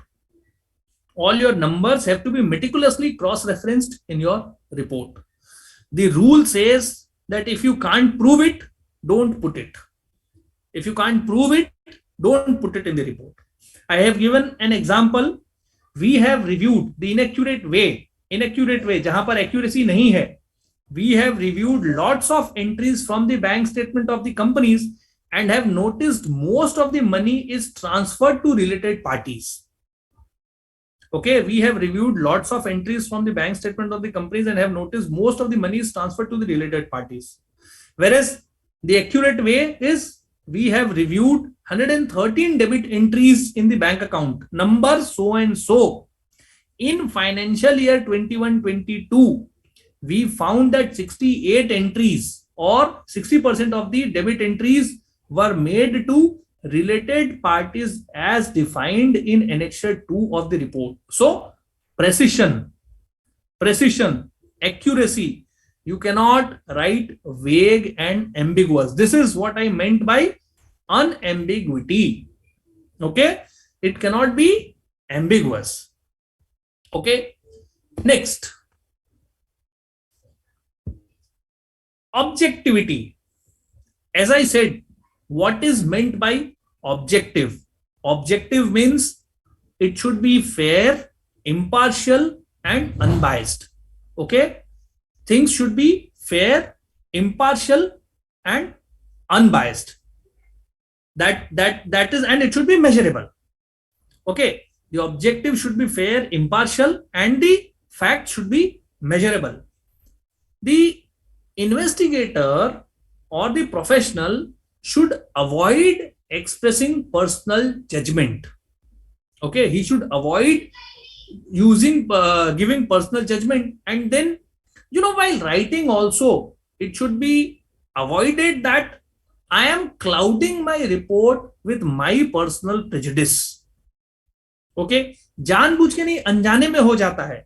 जैसे मैं आपको बताऊं, the example which I have given, the director was using a lavish vehicle for the job despite budget cuts. Lavish vehicle. Why do I use the adjective lavish? What may be lavish to me may not be lavish to him. The correct way is, despite budget cuts, the director insisted on using vehicle, cost of which was higher by 112% of the average cost of other vehicles in the company. So something like this. Confidential papers were pushed inside the drawer which was open. You know, instead of writing this, it is accusatory. It looks accusatory. आप इल्जाम लगा रहे हैं. उसकी जगह पर you can write a statement of fact that important paper which were confidential in nature were put in an unlocked drawer. Okay. Moving ahead. Now this is relevance. The relevance attribute. What is the relevance attribute? So there is circle of concern, circle of usefulness and circle of interest. ठीक है, तीनों का जहां पर union होता है, the orange portion is the relevant. So only relevant information is to be presented in the report. Now just because something is examined, it need not be presented in the report. Just because something is examined, it need not be presented in the report. Now, in the example which we saw earlier, it was written that we have reviewed 113 debit entries in the bank account. Okay, we found that 68 entries were made to related parties. Now here, all 113 entries need not be part of the report. They can be part of the working paper, but the report should have only the 68 entries. Okay, the report should have only the 68 entries. I hope it is making sense what I am telling. Okay, I hope it is making sense what I am telling. Now, next, the next attribute is clarity. Clarity. So the report should avoid jargons and technical language. The audience has to be kept in mind while drafting. Please understand, most of the report that you draft, it will be for a non-technical audience. जजों को और वकीलों को, law enforcement officers को, company के directors जिनका technical कंपीटेंस accounting में इतना ज्यादा नहीं होगा, ऐसे लोगों को रिपोर्ट एड्रेस करेगा. उनके ज्ञान के स्तर को ध्यान में रखते हुए भाषा का प्रयोग करना है. You have to use the language based on their level of understanding of the subject matter. Again, the report should be sufficient in itself. Report को किसी चीज पर डिपेंडेंट नहीं होना है. जो कुछ भी रेफरेंस आपको देना है, any reference to any technical literature और any other literature, any relevant document, such para should be directly quoted in the report itself. You're getting? So it should not be there that while reading the report, you also need to have this particular file. If both are there, only then the report can make sense. No, then that is not a report. Then that file is integral part of the report, which should be included in the report. Okay? So the report should be sufficient in itself. Language plays a key role.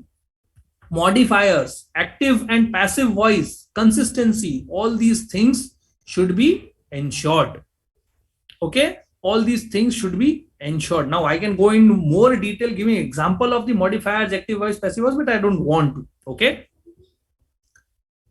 I have given an example. The department used COBIT framework for IT-GRC. The department used COBIT framework for IT-GRC. This is the sentence in the report. However, according to me, this is not a clear sentence. This is not a clear sentence.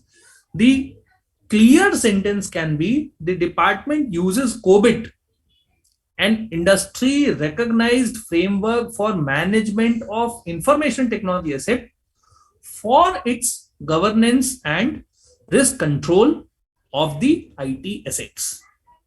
Okay, so this is the attribute of clarity. Okay, now Let us come to the last attribute of conciseness. Last attribute of conciseness. What is meant by conciseness? Conciseness means the information has to be concise. There's no need to write excessive elaboration and redundant word. एक ही चीज को बार बार लिखने का मतलब नहीं है. Verbosity को avoid करना है.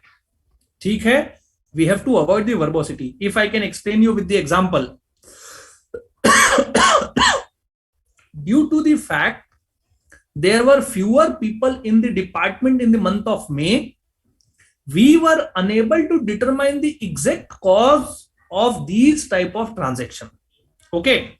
Now please understand, conciseness का मतलब fact कम कर देना नहीं है. Conciseness means that the same view has to be expressed, same content has to be expressed, but with fewer number of words.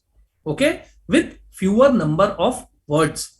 Now the above sentence can be shortened to, because of fewer people in May, exact cause of transaction cannot be determined.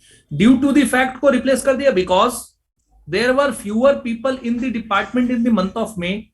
It is shortened to, because of fewer people in May, exact cause of transaction. We were unable to determine the exact cause of transaction. These type of transaction has been omitted. If you will notice, the first one was 29 words. The second one is only 13 words. 55% reduction in the number of words. We have done 55% reduction in the number of words. Okay. So this was the attribute of conciseness. Okay. This was the attribute of conciseness. Now, coming to the conclusion, report is one of the most important document in the investigation.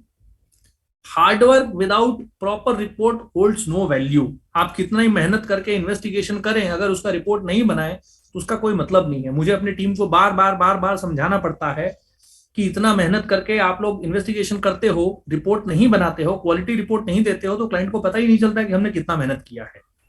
So please understand, doing the work is important, but making a report is equally important. एक बढ़िया report ही decide करता है client के नजर में कि आपने कितना मेहनत किया है.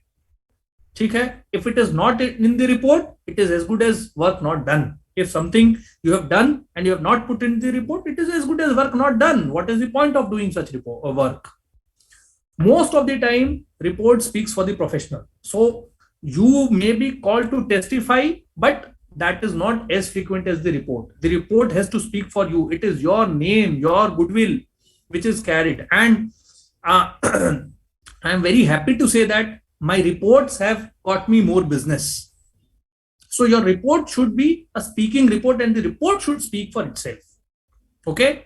Reports should be drafted cautiously and with a sense of responsibility. This is most important. Please understand, your report is going to decide someone's fate. If you say that the person is a willful defaulter, then you have to be very cautious by using such term. वो किसी का जीवन बर्बाद कर सकते हैं. ये सत्ता है आपके पास उसमें. So that has to be used discreetly, cautiously, and with a sense of responsibility. Okay. With this, I conclude my sessions on how to draft a report, how to write a effective report. My contact details are there on the screen. You can feel free to reach out to me just in case if you have any query or question. I would now hand over these sessions to Sanyam ji to take it forward. I am told that I had no question. So I have used my entire time, and it is exactly 10:30 in my watch. Okay. Over to you, Sanyam ji. Thank you so much. Thank you so much, sir. Thank you so much for this enlightening session, sir. and I would I would hope it would enlighten the audience as well. And now exactly, the thing is, we have exactly concluded at 7:30. So going by the time and by the schedule only, sir. So now we will be moving to our next part of the session, where we have our eminent speaker, Dr. Harish Barot. So I would like to have to read out a brief profile of Dr. Harish Barot ji. He is designated as associate professor and is an MPhil, MBA, MCom, UGC NET, and CIFA. He has over 22 years of experience and holds a master degree in commerce and management. He also holds a master of philosophy and doctorate degree in management. Right now, he is serving as an associate professor at School of Management Studies and National Forensic Sciences University. He carries 22 years of ironclad experience in research and academics. His expertise is in the areas of forensic accounting, financial management, and mutual fund. Dr. uh, Harish Barot has more than 35 publications, 4 books, and 10 case studies of international and national standing to his credit. He is also acting as editor of various national and international journals of repute and is acting as member of academic bodies of various universities. Welcome on board, Dr. Barot. And now I hand over this session to you to please carry it forward. Thank you. Am I audible? Yes, sir. You are audible. Okay, let me share my screen.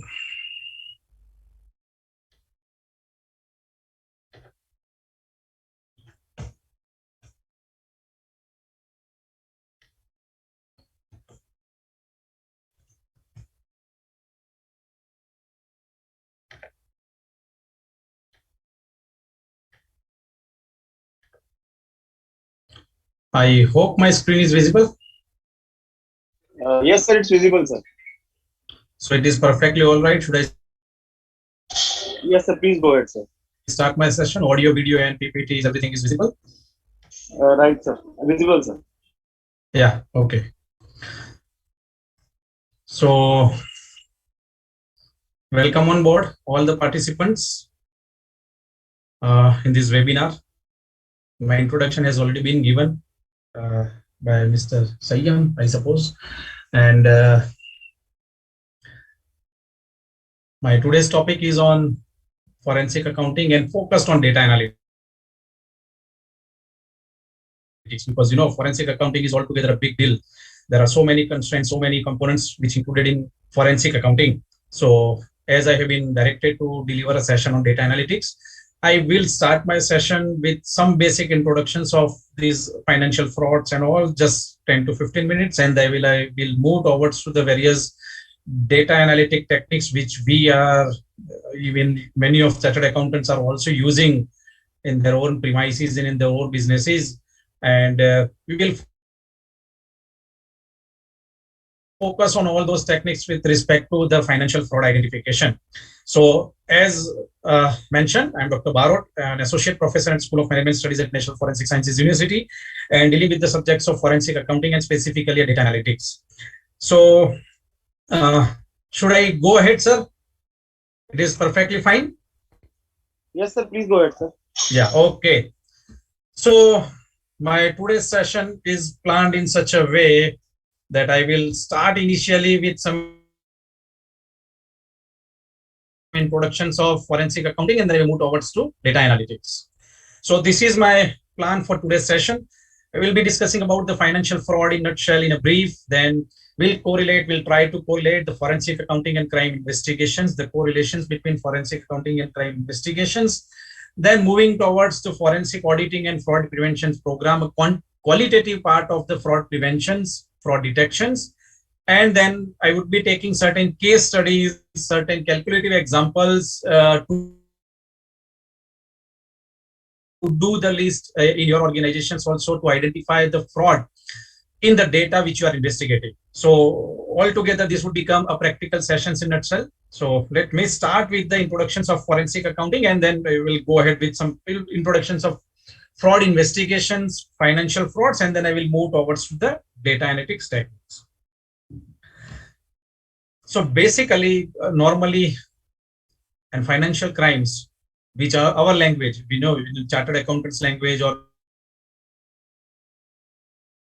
in academics language, the frauds which we are focusing as a forensic experts are financial crimes. This financial crime, as mentioned, could be bifurcated into two types in general. Would be a macroeconomic crimes, which is a kind of scams, 2G spectrum scam, call Gotala and all those things, which we have heard about it, PMB scams, Satyam scams, which are not specifically that directed or targeted towards to the individual people, but it hurts at economy at a whole. So the loss to the economy,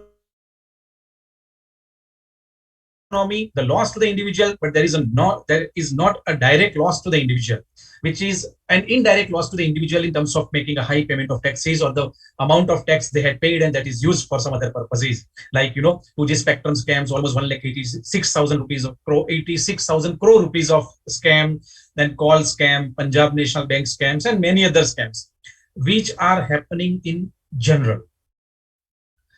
There are certain scams which could be bifurcated into a niche scams, which is directly incur a loss to you and me, and which affects the individual in specific. So the types of frauds which have been mentioned are insider trading, bankruptcy frauds, loan sharking, credit card frauds, bank frauds, cyber frauds, digital frauds. Those frauds which have an implications directly affecting the individuals, So that are to be bifurcated as in macroeconomic crimes and microeconomic crimes. As a chartered accountant, if we are not appointed as a chartered accountant of government organizations or a government as a whole, so we are normally as a chartered accountant focused on the financial crimes which are micro in nature. Macroeconomic crimes are to be dealt by the CAG and any other organizations. Even CAG is also part of certain chartered accountants, but their domain is actually different. As a chartered accountant, when we are appointed as a chartered accountant of any organizations and when we are supposed to find out the frauds, our focus is on a particular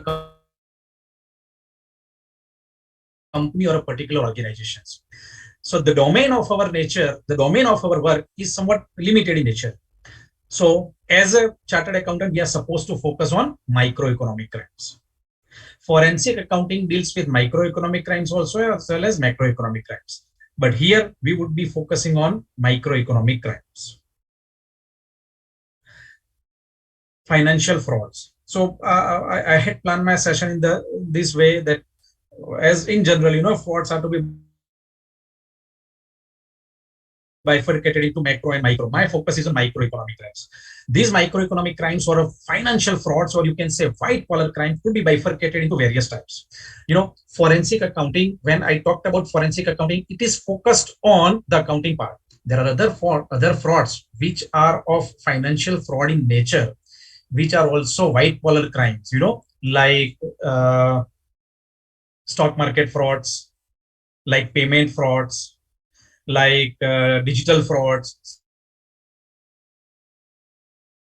cyber frauds, which are also financial frauds in nature. These also falls under the definition of financial frauds. But as a forensic accountant, as a chartered accountant, my focus in these sessions, I have limited to the accounting frauds. So I would be discussing about various tools and techniques which we are using at Forensic Sciences University to teach the students to identify the frauds in forensic accounting, in accounting phenomena. So my focus towards this session would be directly towards the accounting frauds. So majority of your chartered accountants, not majority, all of you are chartered accountants, and you deal with financial statements heavily, you deal with financial transactions heavily. So it would not be much desirable to explain all kinds of procurement process, transactions process and all. But yes, for this session, my focus on financial frauds would be limited to accounting frauds, accounting transactions frauds. So there are certain things in the accounting transactions where there are the possibilities of financial mismanagement. This mismanagement could be in terms of procurement frauds. There are certain management between the purchaser and seller, supplier and the purchaser. They have certain kind of cartel created where there are the possibilities of purchase frauds. Same way, there are certain possibilities in accounting transactions frauds. The accounting data, the accounting entries are to be manipulated. So that could be one of the possibility. Same way, bribery and corruptions, the bid is passed or the order is issued by getting some kind of bribery and corruptions. Same way, there are payment frauds in the organizations, bank transactions related frauds, not bank frauds. Bank frauds are altogether different thing. But when we are dealing with the banks, when we are looking for loans and all, that falls also under the bank frauds.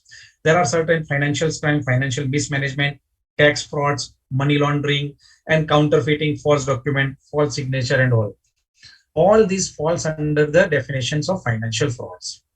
There are certain which may be related to the accounting frauds. There are certain which may not be related to accounting frauds, which are outskirts of accounting. But these are a kind of frauds which cause a kind of loss to the organizations in terms of finance. So that's why this falls under the definition of finance. And within financial frauds, these are the accounting frauds. As a chartered accountant, when you are verifying the books of accounts of any organizations, you come across this kind of transactions. There are many other, but these are limited to. You come across, in general, basically this type of transactions. And there are the possibilities of having a frauds in this kind of transactions. Discrepancy in accounting records. I will take you to the types of transactions and type of, the events which are happening in the organization in terms of purchase and sales, payments and receipts. And then at last, I will take you to the certain case studies through which you can identify the frauds in this kind of transactions through data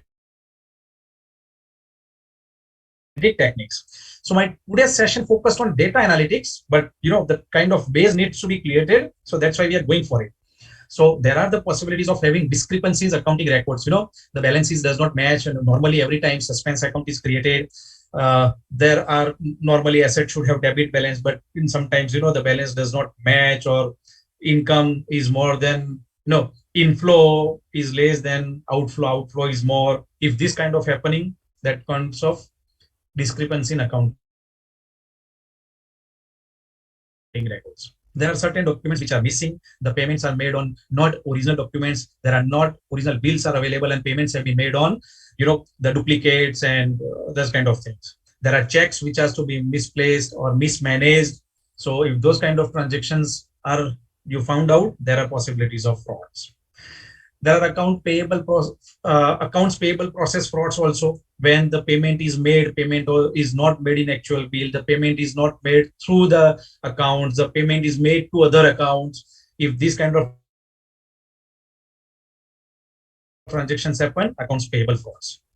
Purchase frauds, purchasing many times from the same vendor, 100 times purchase from the same vendor. How to identify? Because see, in organization, purchase happen 100 times, 1,000 times in a year, or lakhs of times in a year.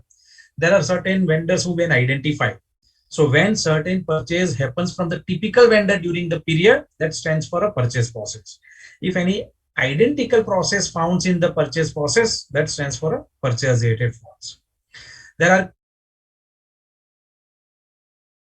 cash receipts payment frauds also, cash receipt process frauds also. When payment has been made on cash receipts, does these cash receipts are properly maintained, or is there any cash receipts lapse out? Is there any mismanagement in the cash receipts? So these are the cash receipts related frauds. Account receivable process, then when amount is to be received from the certain vendor from whom the amount is to be received, does proper records have been maintained or not? If records have been not maintained, there are possibilities of mismanagement of cash. So these are the accounts receivable process related mismanagement. Inventory or production process. When inventory is to be managed, when you're going for an forensic analysis, because chartered accountant task and forensic accountant task is altogether a different thing. Normally, chartered accountant relies on the documents, the vouchers, the bills, and everything, that it is dated properly or not, and all those things. They do not look beyond they do not look on other side of the transactions. They normally rely on those transactions where the data are available. Voucher is available, bills is available, receipts is available, and it is properly documented and all. There are certain possibilities where everything is managed properly and they are executing a crime. They're executing a fraud. So to mitigate such kind of things, it is necessary to have a proper allocation of duty. In inventory, we come across certain case where the person who receives inventory, the person who note down inventory, the person who store the inventory, and the person who issues the inventory remains the same. If this kind of centralized kind of work is happening in the organizations, there are possibilities of fraud. Finance process is the big deal. We, financial statement frauds, we are Satyam account, you all are chartered accountants and you are in these industries, you might be aware about it. The classic case of frauds is Satyam case, which is purely an accounting fraud, where financial statements have been manipulated. The case which I discuss normally when I'm taking this in our classroom is normally, when I am about to apply for a loan to a bank, I am showcasing my bank's accounts in such a way that I keep 3-4 lakh rupees another account, 10 lakh rupees another account, 15 lakh rupees another account, and I am managing my account glossy. It is known as window dressing kind of thing.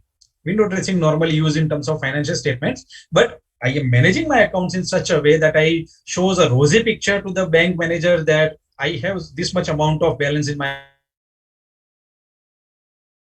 accounts and I am just taking this loan for just to expand my businesses. Those amount has been borrowed from somewhere else or kind of thing. So normally, as a bank manager, when he do not hold a forensic background, he just look at that either they have the balances or not. And based on that, they issues a loan. If a forensic accountant is appointed in a bank, he will look at the sources of those balances. So does these balances come from some friends? Does these balances come from some another loan? Does these balances have been, transferred from one account to another account, and he shows the balances?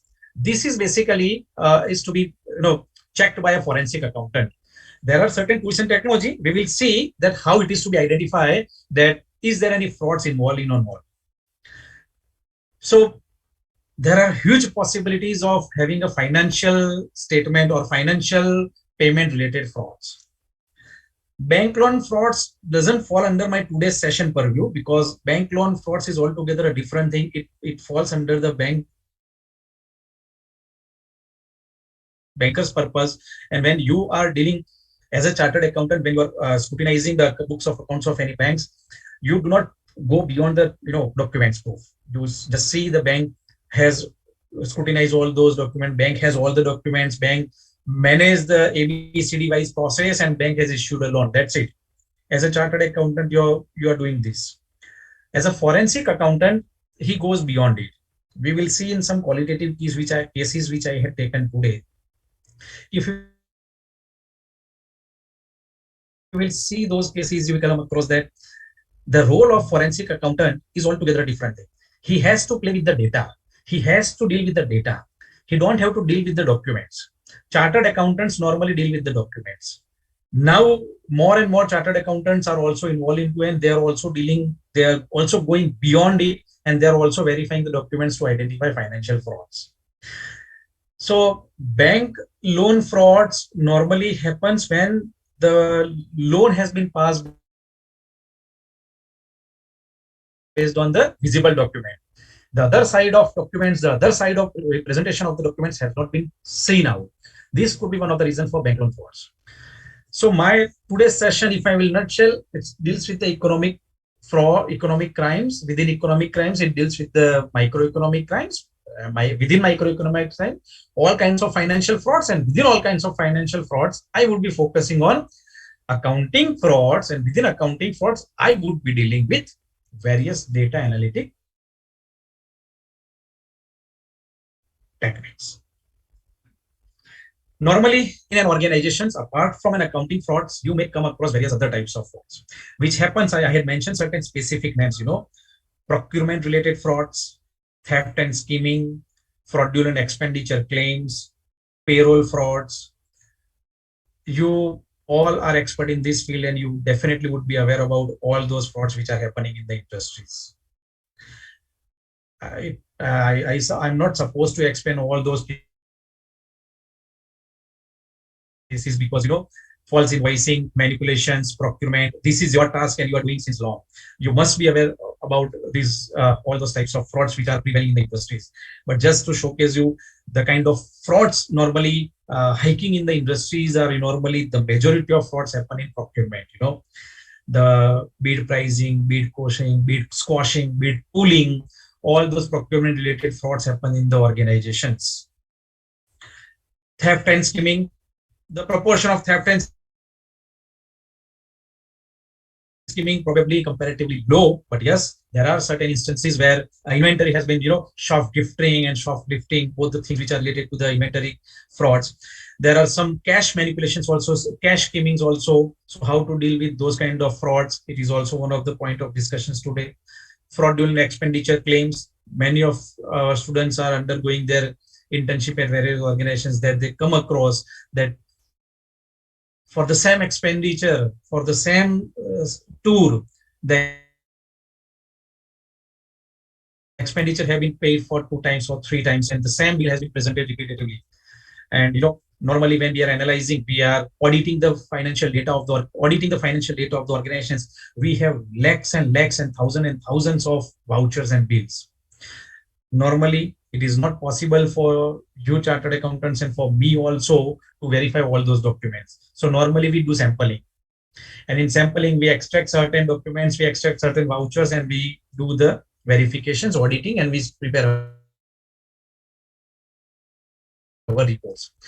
So if a person is unlucky, both the bills are quite enough, and if he is very lucky enough, then one bill you just audited, another bill you didn't come across. So data has been verified by true and fair means, and the reports have been presented.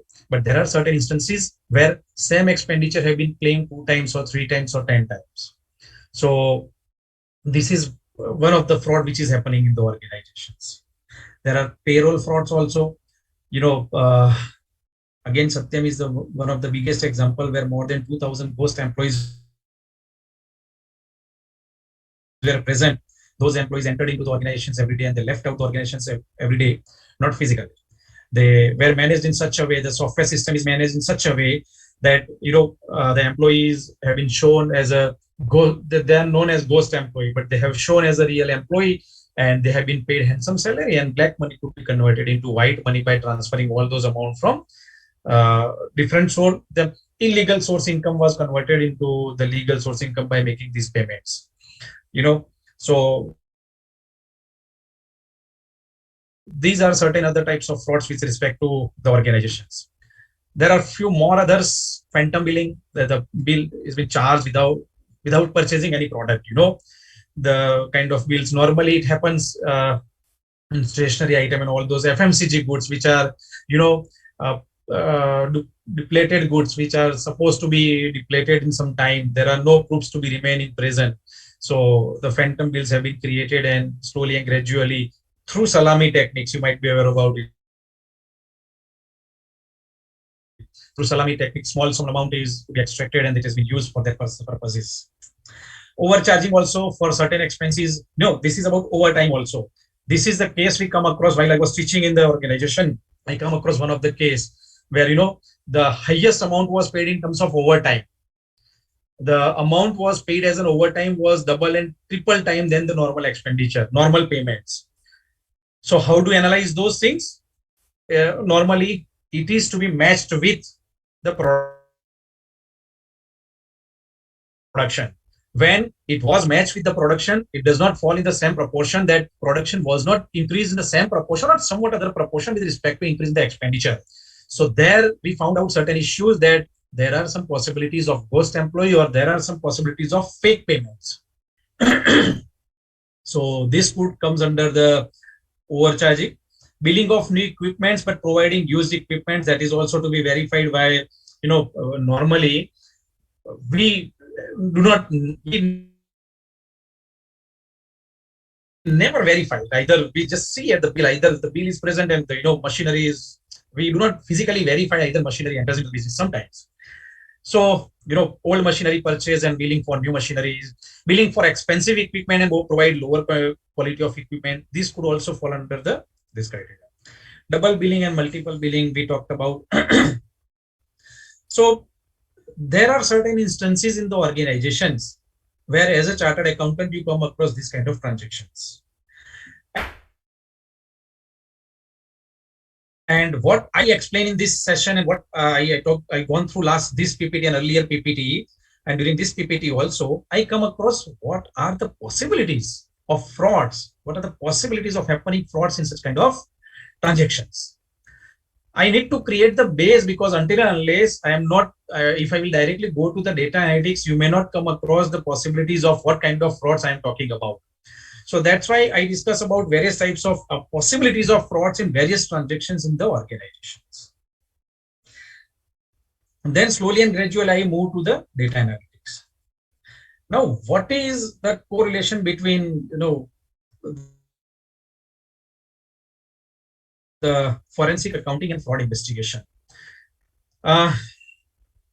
In general, I will start with the understanding of forensic science, and then I will take you to the forensic accounting, and I will establish the relations between forensic accounting and fraud investigation. Basically, forensic accounting falls under the domain of forensic sciences. And forensic science is nothing but use of forensic, science tools and technologies to establish a happening of crime or not. So either a person who had committed a crime has actually committed a crime, or he is innocent. How it is to be verified? We had certain tools and technologies earlier, traditional tools and technologies through which we were identifying.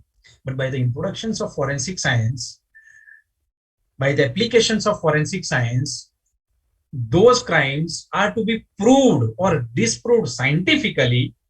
That is a forensic science. So as mentioned, it is science and technology which helps even the chartered accountant, if it is financial frauds, or if it is police officers, if it is another crime, physical crime, it helps police officers to prove or disprove that a person has committed a crime or not. So in a nutshell, forensic science is nothing but use of sciences, tools and technologies, to prove or disprove a crime. Within forensic accounting, there is an establishment of forensic science and crime investigation. So when a person like you, chartered accountant also, when you will go as a forensic experts, when you enter into the organization, like earlier session was of Mr. Durgesh Pandey, he talked about the preparation of reports. If you will see, this is a process through which it is the process through which a crime is to be proved or disproved. And forensic science has its own process.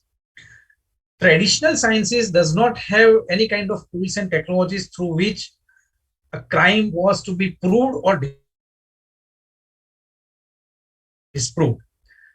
It is like Ram Bharose, agar hua to hua, nahi hua to nahi hua. We did not have any kind of proper tools and technologies through which we can specifically say that he has committed a crime, he or she has committed a crime or not.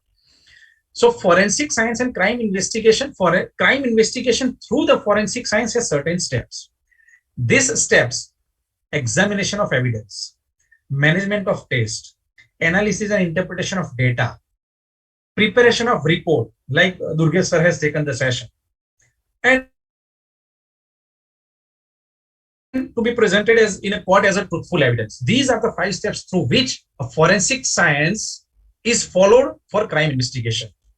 So let me take these 5 steps from the forensic accounting angle. So as a chartered accountant and as a forensic expert, you have been given a case that there was certain manipulations of, money manipulations happen in the organizations, and you have been given this case to solve that either the fraud happened or not. So your first steps to enter into the examination of evidence. These evidence could be sorry. These evidences could be in terms of physical evidence also, some verbal evidence, invisible evidence also. These evidences are sometimes in qualitative evidence also, quantitative evidences also, and you need to collect all those evidences from different domains. So let it be specific, because if I talk about qualitative evidence, it falls under the interview techniques and scan techniques and all those techniques, psychological perspective. My today's topic is quantitative analysis, so I will not go on qualitative parts. So let's be on quantitative part. So examination of evidence. You entered into the organizations where fraud had happened. There are possibilities that there are supposed to be fraud had happened. So first you need to examine the evidence. So these evidence are to be collected. You use various tools and techniques. I will come on next PPT, because next would be the very specific PPT on forensic accounting summary. So first, you examine the evidence, you gather the evidence and everything, you collect the evidence through computers, through notebooks, through other books, and all those, all cheats and everything you have, and you examine all those evidences. Once you collect the evidence, once you examine the evidence, you perform certain tests. What are those tests? We will see at the end of this PPT. You use certain tools and technologies, to perform certain tests. Based on this test, you got some result, and this result is to be analyzed and is to be interpreted. Once result is analyzed and interpreted, you have some proofs, you have some data, and as Durgesh sir says, this is to be presented in front of the management or in front of some authorities as a proper reports. And as he suggested, these reports are to be presented in a proper format, and nutshell format, not big paragraph, and in a very small, very smart manner. There are Power BI, Power Query, Tableau. There are many other tools through which these reports are prepared and presented in front of the management. Once this data has been presented in front of the management, if this proof is presented, that is to be presented again in a court of law, last one, as a truthful evidence. So, my friends, forensic science and crime in forensic science is used to identify the crime, and it has certain steps, certain process. So first is collections and examination of evidence, to perform certain tests, then to analyze those results, to prepare the reports, to analyze those reports, to present the reports in front of the management, and to consider it as a legal, scientific proof, which is to be presented in court of law. Now, out of these 5 steps, my steps is point number 3, analysis and interpretation of data. I would not be talking about how to collect evidences and how to management test, and my focus would be on analysis and interpretation of data. So friends, if you follow my sessions, I am narrating my sessions and I am coming to a specific topic. Then I would be discussing about the data analysis. So from macro to micro crimes, to financial frauds, to accounting frauds, and to forensic science, forensic accounting, and data analytics techniques. As I told you, if you will see the novel disciplines in forensic sciences, at NFSU, we have all these domain present, and we teach students with all those domains. Forensic accounting, DNA analysis, forensic medicines, digital forensics, multimedia forensics, and the list is so on. These all disciplines focused on the use of forensics, use of tools and technologies of science, forensics to prove or disprove a crime. With the use of digital forensics, by using the digital data, by verifying it digitally, by verifying through various hash values and all, we authenticate the data and we present in a court of law that yes, there is a manipulation in this data or not. That is digital forensics. Through multimedia forensics, we try to gauge the face recognitions and multimedia audio video analysis, and we identify that the person who has committed the crime was present during those time in the premises or not. Food analysis, forensic food analysis used to identify the financial fraud, the kind of poison or something added into the food or not, or any toxic material is present in a food or not. These are the other domains of forensic sciences. My today's session focused on forensic accounting. So let me be with very precise to forensic accounting. So we know about forensics, we know about forensic science, and we know about accounting. So the use of forensic science tools and technologies to prove the financial crimes in accounting stands for a forensic accounting. Just one PPT answer.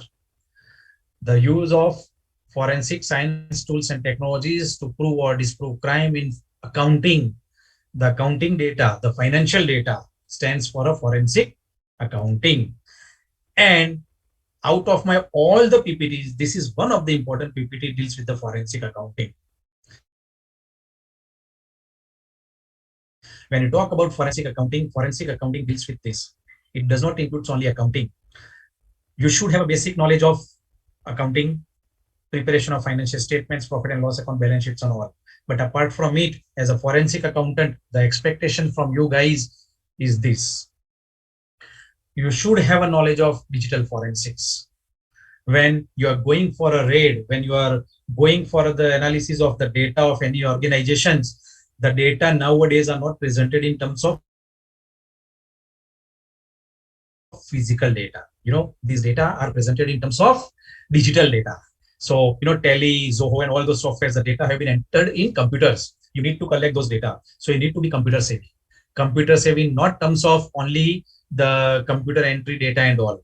When the data have been entered into past data, how would you identify that this data entered into past data? Entry have been made before 31st March or after 31st of March.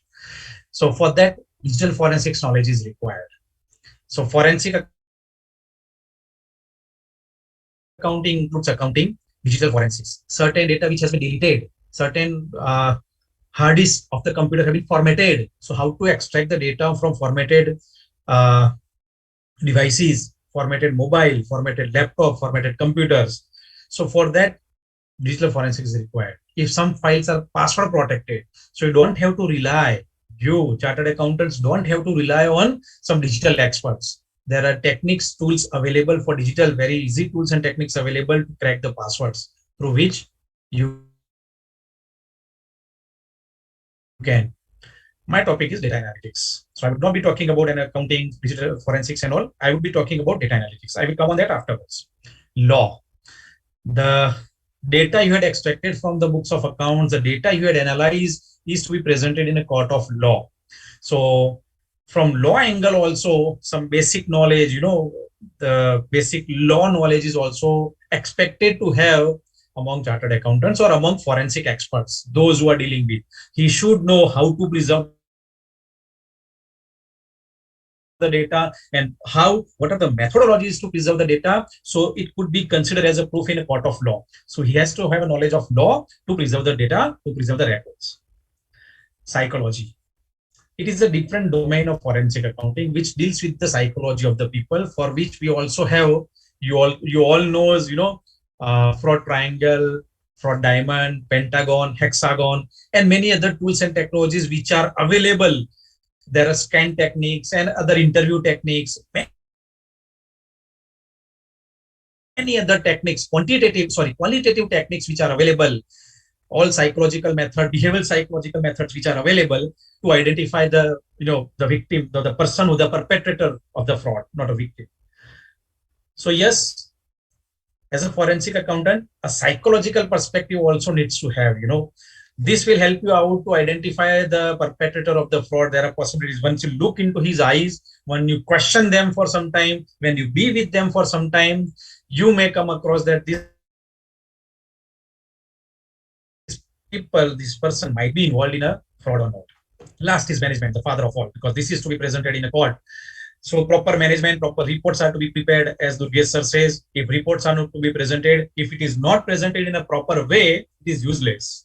So the management knowledge is also required. And the point which I left is data analytics. Accounting records will provide you a data. Digital forensics will authenticate the authenticity of the data. In law, we will present in a court of law that this is as per law. But the data which has been authenticated are to be analyzed, and the fraud is to be exposed. And this fraud is to be exposed through the techniques of data analytics. Data analytics techniques, there are many other techniques. It could be bifurcated into several types. When I will come on data analytics, I will take you through the data analytics techniques. But this PPT is, the nutshell of the domain of forensic accounting. We as a chartered accountant, we have good knowledge and enough knowledge of forensic accounting.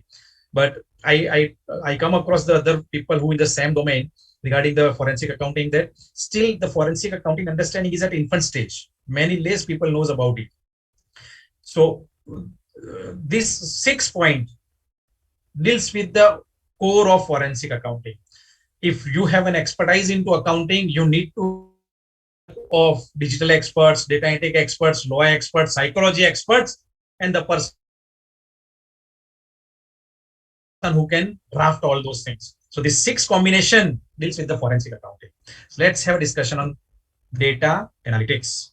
So after constructing the basics, of forensic accounting, frauds, types of frauds, financial frauds, and specifically focus on accounting frauds, which are the data analytics techniques and how to come out of this financial frauds through data analytics.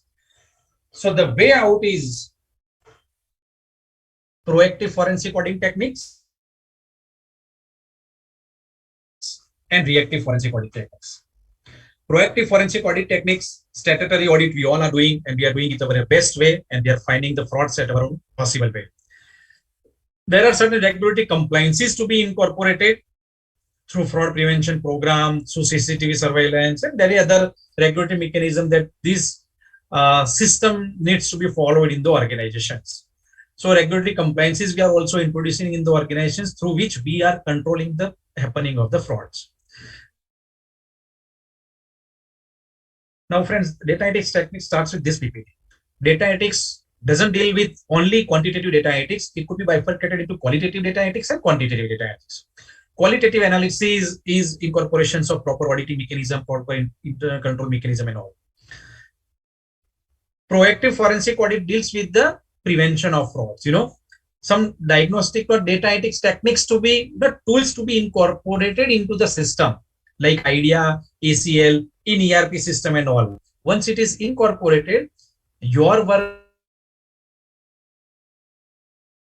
of identification of frauds would be almost 80 to 90% reduced. Then we'll have to focus on anomalies only. How it is, we'll see. And reactive forensic audit deals with the when fraud happened and it is not in your control now, the loss happened to the organizations, then investigative analysis starts. Yes. Forensic auditing is to be done through 2 ways. The qualitative auditing or qualitative analysis, you can say data analytics, because auditing is one type of data analytics only, either it is qualitatively or quantitative. So qualitative data analytics or qualitative auditing or quantitative auditing. For qualitative auditing, fraud prevention program, many of you are certified fraud examiners, CFE, and many of you have come across the ACFE, many of you have attended the ACFE programs and all. The focus of ACFE is on fraud prevention program. There are 4 main domains: financial frauds and law and all. This is basically focusing on fraud prevention. Once fraud had happened, then detection would start and investigation would start. But their focus is on fraud prevention program. They try to inculcate certain tools and technologies which deals with, the internal control mechanism. And they try to strengthen the internal control mechanism in such a way which prevents the happening of frauds. So this is qualitative analysis, qualitative investigation, qualitative auditing. Another way is to educating the people in the organizations that if you will do so, you will be punished with this. These are the rules and regulations you need to follow. If you do not follow these rules and regulations, you are supposed to get this kind of punishments. So educating the people also helps to minimize the losses or minimize the frauds in the organizations. So this is also one of the techniques in, fraud mitigation.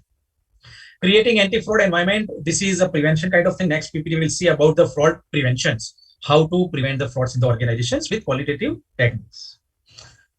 Quantitative auditing or quantitative analysis. This is the talk of the town and big boom nowadays, where big data analytics, AI, machine learning technology have been used by multinational organizations to identify the day-to-day frauds. There are certain methodologies, there are certain tools which are used in the organizations to identify frauds initially. Likewise, many tools, but one of the prominent tools are like IDEA, ACL, which incorporate these tools into their ERP system. And this give you day-to-day result every day morning when CEO comes, or when the chief account officers, and when the person who is taking care of this, financial forensic experts, when he sits in his table, he will get the report early in the morning that these are the red flags. There are the possibilities of happening the frauds. You might be aware about red flags. I didn't touch this topic. There are the possibilities of frauds in this domain. So let's see in depth of this. So these artificial intelligence, machine learning techniques, data analytics techniques like ACL, IDEA, and all those, which will give you hints, red flags. Just look into in depth. There are possibilities of frauds in these organizations or in this domain. Big data analytics techniques, as I talked to you, accounting forensics, data analytics, which are the specific forensic accounting tools which are used to analyze the accounting data only. There are certain artificial intelligence and machine learning tools which are used to look at the possibilities of frauds from outskirts of accounting. Accounting forensics and data analytics techniques tools used to identify the frauds in foreign accounting data only. But there are tools which will give you hints to find the happening of frauds outskirt of accounting data, accounting records, like AI and machine learning tools, like social media forensics. So, the normal accountant in the organization who has a salary of say 50K or 60K in a month, but he enjoys his lavish life. He enjoys a big car, Mercedes-Benz car, and all those big bungalows and all.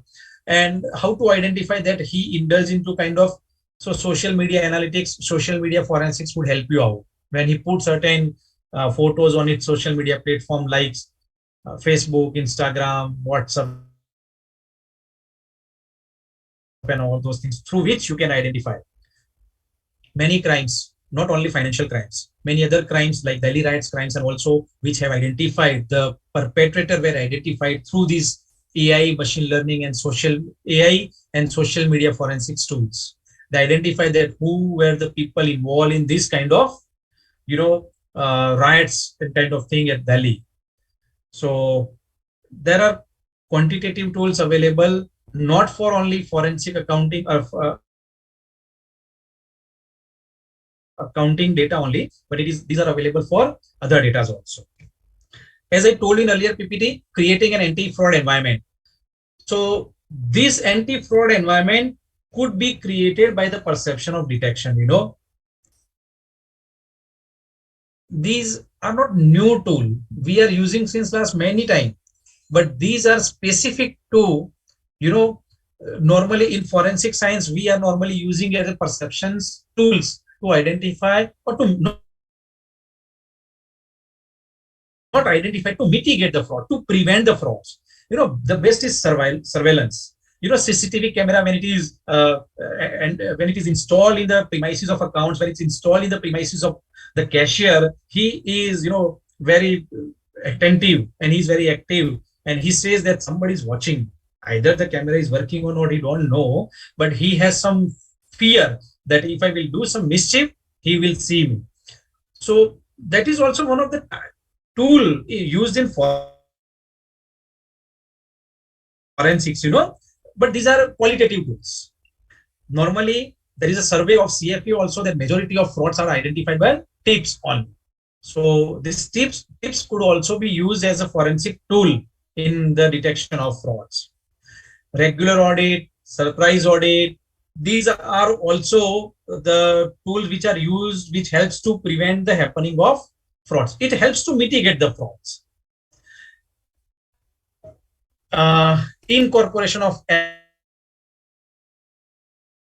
ethics and fraud policies in the organizations. When an employee is appointed, his background check is to be properly done. Internal controls are incorporated, which will help the prevention of frauds in the organizations. These tools are qualitative in nature, but there are certain tools which are quantitative in nature, through which I would be discussing about certain tools over here.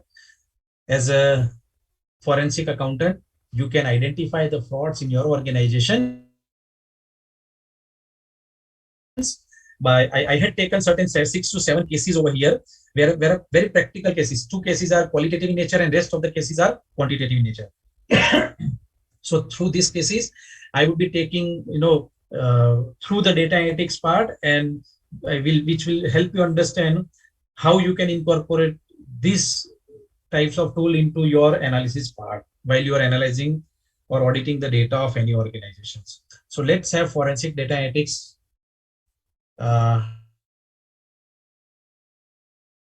discussion on forensic data analytics techniques tool. Tools are generally bifurcated into descriptive, diagnostic, prescriptive, and predictive and prescriptive. These tools are, these are theoretical in nature. Descriptive, which will give you an idea what has happened. Diagnostic will give you an idea why did this happen. Predictive will give you what could happen in future based on the past data, and prescriptive, what should a business do. Not going in detail because it is theoretical perspective, but there are certain mechanism which you should know when you are dealing with the prevention of frauds. Your duty is to first prevent the frauds. Once you fail to prevent, just detect the frauds.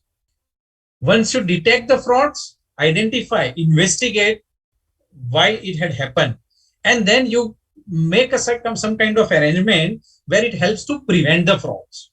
It will make sure that this kind of fraud does not happen again. So what had happened? What has happened? You just check it out. What were the reasons? Why did it happen? Just identify the reasons. Based on this, you identify what are the possibilities of this loss to be occurred in future, and then stop it. What you should do? There is one of the theory which we are teaching at to our students is, broken window theory. In broken window theory, we come across that, if you do not punish one of the person, those who had who did a crime, then there are the possibilities that other will also commit. Say if there are the possibilities that if you allow someone to commit a crime and do not take any action on it, there are possibilities that these actions may happen again. So these are the various types of tools. Now, these forensic data analytic techniques tools, which are of this type, and this could be bifurcated into traditional tools and novel tools. Traditional tools which we are using,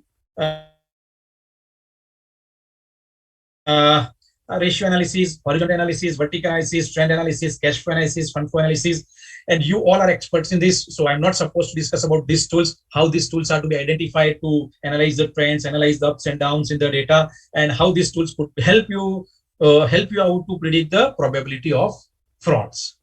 That's it. You all know about it. So I'm not focusing on these tools because this you know very well.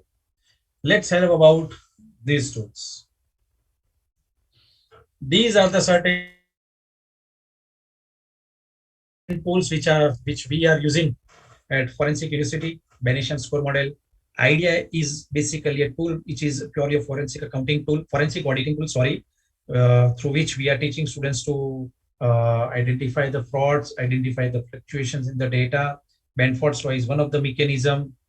Bayesian score, Benford law, Altman Z-score, and Petrosky scores. There are certain calculative scores which we are using to analyze the financial frauds. And IBM I2, ACL Galvanize, Palantir, IDEA, and many more. There are many more tools which are available to analyze the data. So for IDEA, a whole day session is required, and some of you have might be working on IDEA tool also. So you have an idea to how to work on IDEA. ACL Galvanize is also purely data analytics tools. IBM i2 is also data analytics tools. So to learn these data analytics, I had taken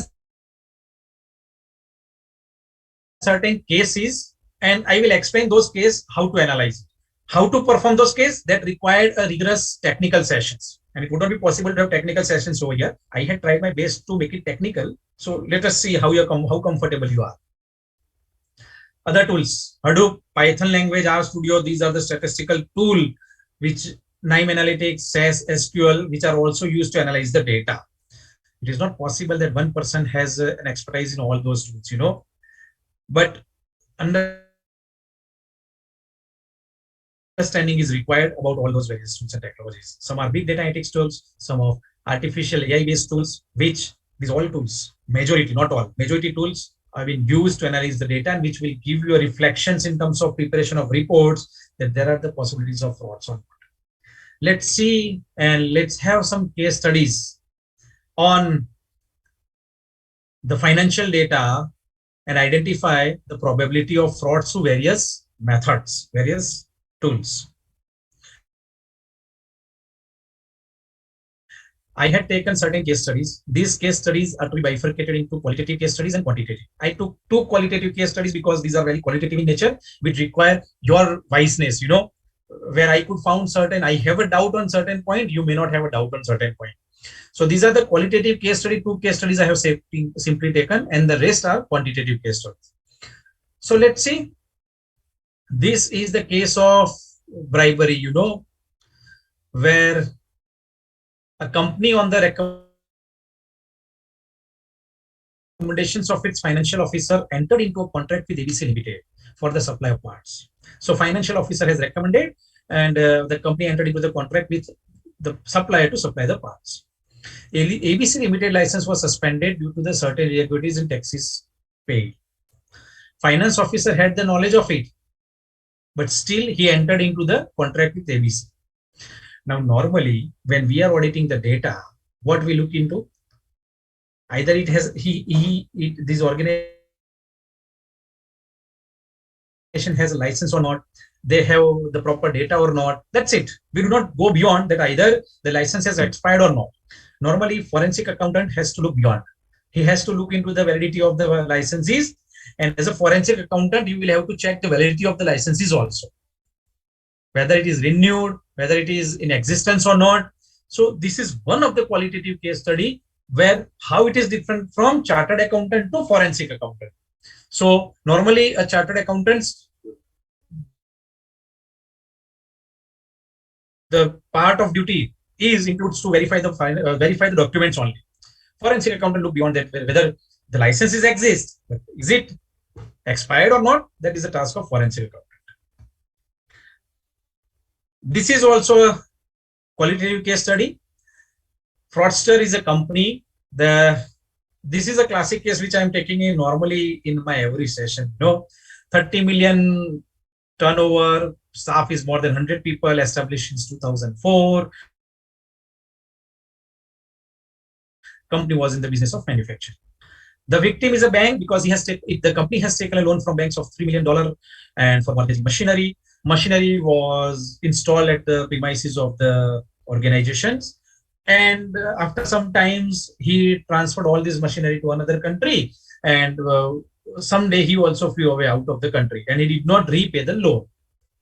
This was the fraud happened with the bank, and this is normally happening when the data were audited. They say that all the documents to grant the loan are available or not. Yes, the documents were available. The loan was granted. Bank manager was also not in a fault. No one was in a fault. The problem was the loan was granted on machinery. The machinery was mortgaged. So it is the assets of the bank.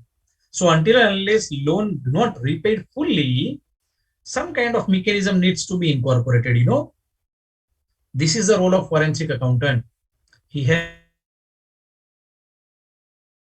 to visit once in a month or twice in a month, and he has to regularly keep checks on the existence or availability of machinery. Those big machinery would not be possible to transfer in a day. It takes some time to transfer, 2 months, 3 months, 4 months, and you know, it goes through certain processes.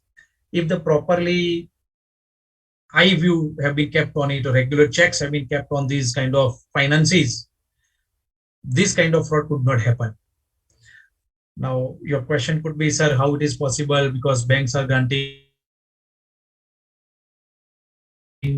loans to many organizations or machinery. It is not possible to physically verify all those documents. It is not possible to physically verify all those machinery regularly. Yes, it is. But anyway, you will have to, because this is the only mechanism through which it is not possible to incorporate CCTV camera in the premises of the the person who has taken the loan. Not possible. So we'll have to come out with this mechanism. Yes. These were the two qualitative case studies. Now I have prepared certain quantitative case studies, which I will be discussing about over here. These case studies I had taken with certain tools. Through these tools, it's not possible to calculate all those case studies over here to perform these case studies. If we have 6 to 7 days of sessions, all these things could be performed. But I had just taken a picture, the analysis picture, and I had mentioned over here how it is to be executed. What are the probabilities of frauds and how could be executed? So see, this is case number 3. 2 cases were of qualitative analysis. Case number 3, duplicate entries in the system through VLOOKUP.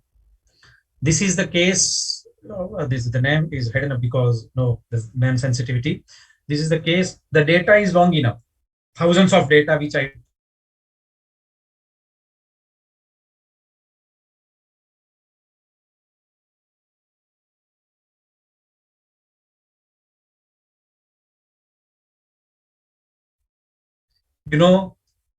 name is same, corporate express is same, amount paid was also same, 9,474.74 paisa, everything same, except you see the dates, 9th of February and 13th of March. Both the bills were presented on different dates. Now, when the data have been entered physically and when the data entered, at that time, it would not be possible to identify that the bills have been paid second time or third time or what. If you properly incorporated the data analytics techniques, the data analytics tools, not techniques, sorry, the data analytics tools like, ACL, 9, IBM 2, this kind of tech tools, when this kind of tools are incorporated with your ERP system, the moment it enters the same amount, same name, it will give you one kind of reflections. This reflection is known as red flag. So when you see there is some, same thing you will find, then you can say there are the probability of fraud. And then you go in depth of it. You find the dates, you find the numbers, you find the person who has represented, you find the time when it was traveled, you find the time when it was generated. Then you may come across, yes, this is the case of fraud. So VLOOKUP, it is using normal active Excel only. I had applied VLOOKUP functions and I had prepared this case of duplicate entries in the system. When you enter the data, if you have this ERP kind of system, the forensic tools kind of system, the moment you enter the data, you will find same thing and red flags. This is one of the case of duplicate entry in the data. Normally, when we verify the books of accounts, we verify it through, we verify all the transactions. So we have physical data and we see in accounting tally that this number and voucher is entered on the same day or same time or not. That's it.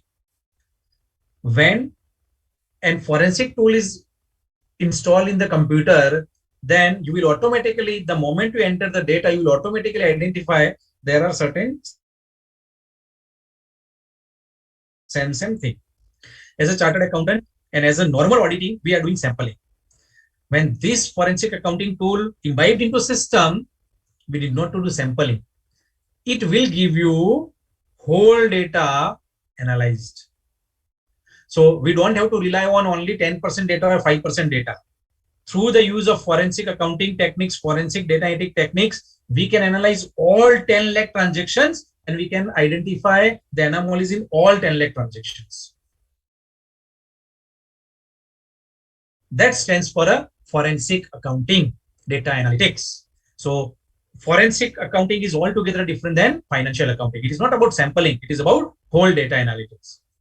So this is one of the case which I took for duplicate entries. Identifying duplicate entries by misspelling entry intensely. You see, there are 4 to 5 bills which has been presented. The rest of the 4 bills have been paid to the same organizations, but these were the different dates, different types, different amount. That is fine. But one bill which is duplicated, intensely the name is changed. And McKinsey, see the spelling of McKinsey in both the red one and the last pink one. You can find identical amount, identical date, everything is same, but the entry made is by different name. This could be the probable reason of having, the mis-entry of, it could be the error through the keywords also, but you can identify by data analytics. This is one of the mechanisms through which you can identify, yes, fraud presents or not. There could be error also. I'm not saying that it is a fraud, that it could be error also, but forensic or data analytic techniques will give you a red flag.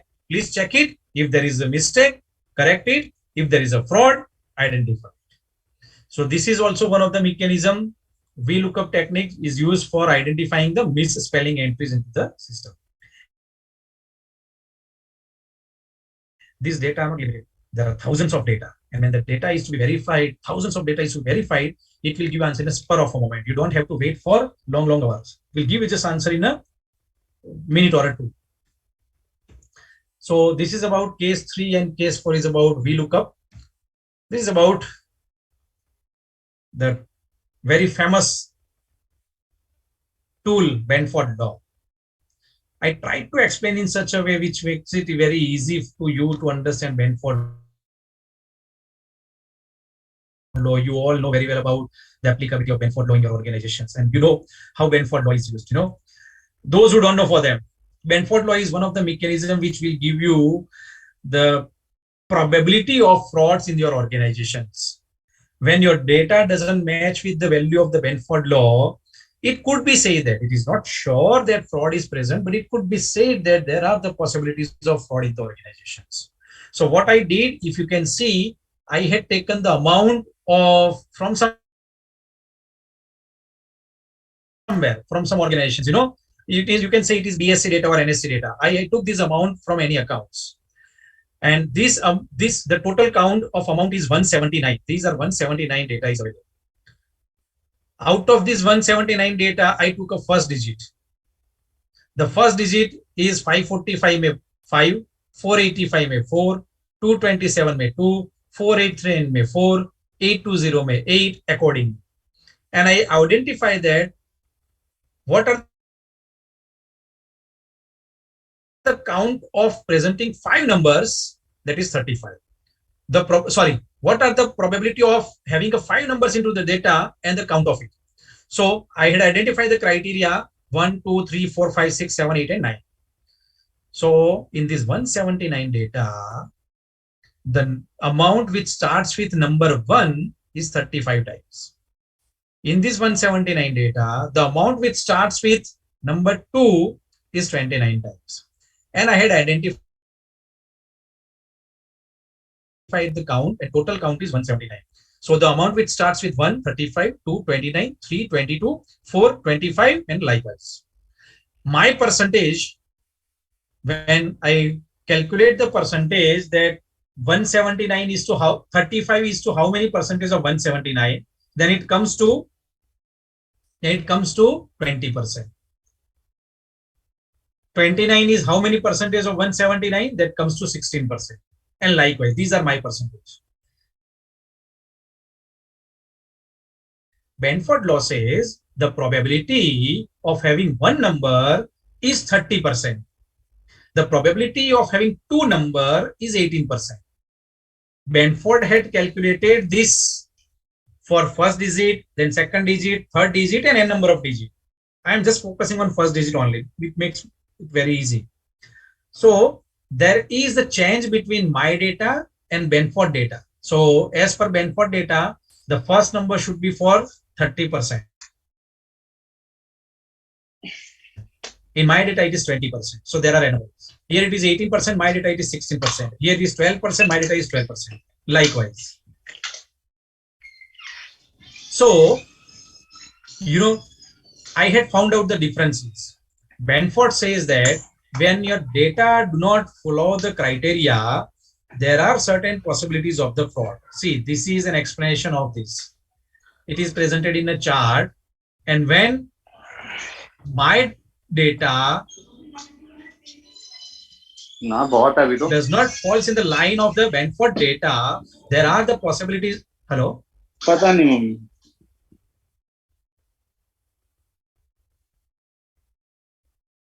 Okay.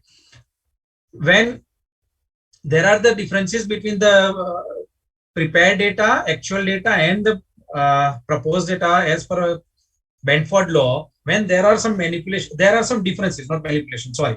When there are some differences found out in the data, it could be said that there are the possibilities of fraud in the organizations. And then you will have to look into the data further. Benford doesn't say that fraud involved. Benford law says there are the possibilities of having a fraud in the organizations. When you find these differences more, you can say that fraud happens. How to do the Benford test? I will show you after this. This is the presentation. I will show you the case also. This is another case, the found out the number of suppliers. I told you there are certain cases where, the same supplier, the order is given to the same supplier for many times. So this is also one of the case studies which I had identified using a pivot table tool. It is normal tool which we are using in Active Excel, So pivot table, I use a supplier name, and I had identified that with Burkhardt, I deal with 6 times. With McKinsey, I deal with 4 times. These are the small number which I had taken from 100 data or 50 data. If you will see the organization's data for how many number of times I had purchased from a particular supplier and particular seller, it seems that there are possibilities. It doesn't say, but there are possibilities to have a fraud in the organizations with respect to a particular supplier. This will give you a hint, red flags only. Then you just check it out in the data that does it actually happen or not. Why every time order goes to one vendor only? Why every time we are purchasing from the same vendor only? Why every time the price quoted by one supplier is always lowest? So there could be some kind of millibugger between the purchaser and seller. This is a simple tool through which we can identify the probability of frauds. It doesn't say that there is a fraud involved, but probability of frauds. Yes, I talked about ghost employees also. This is the biggest case in terms of the Satyam. You see the case which I had presented over here about the Meera Jain and Neha Bhasin. If you will see, if you will see the case of Meera Jain and Neha Bhasin and Drupad Jain and Amit Yadav, you will see that time of entry and exit, it seems to be same. How possible that 2 persons enter at the same time until and unless there are different machines? Normally in organizations, it happens to be only one machine or something. 10 p.m. 36 minutes and 29 seconds only, and 10 a.m. and 36 minutes and 29 seconds only. How it is possible that 2 people entered at the same time? There are some possibilities that somebody is not coming and is scratched by someone else at the same times, or someone ghost employees present in the organizations who have been paid salary. In Satyam case, there were 2,000 ghost employees, and they were identified by using these techniques only. That everyday data entry and everyday data exits were checked out, and it is identified that they all entered into the organization through computer system. So they physically did not enter into the organization. They do not come into the organization, but through computer system, they were entered into the organizations, and every day evening they make out of the organizations through computer system, through which by using these techniques, it was identified a unique function we have used. We have identified same thing present, and these are ghost employees which we have identified. small techniques, small methods through which you can identify the big blunder, big kind of scam. Satyam fraud identified using these unique functions only, that how 2000 employees entered in the organization at the same time and how they goes out from the organization at the same time. They were managed through the computer system where digital forensics was also used. These methods I had used. There are few more methods which we are using at our organizations, which is other quantitative methods. I will make you to go through these methods practically so you can aware about how to identify frauds in the organizations. So let's see.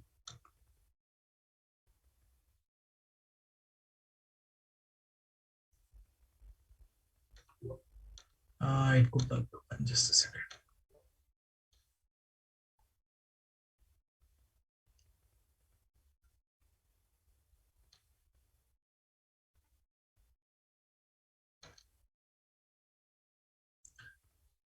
Does this screen is visible?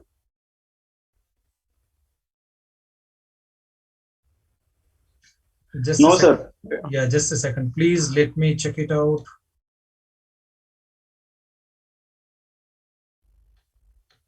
Does my screen of calculation of yes, score model is visible? Yes, sir. It's visible Okay. now. Yeah.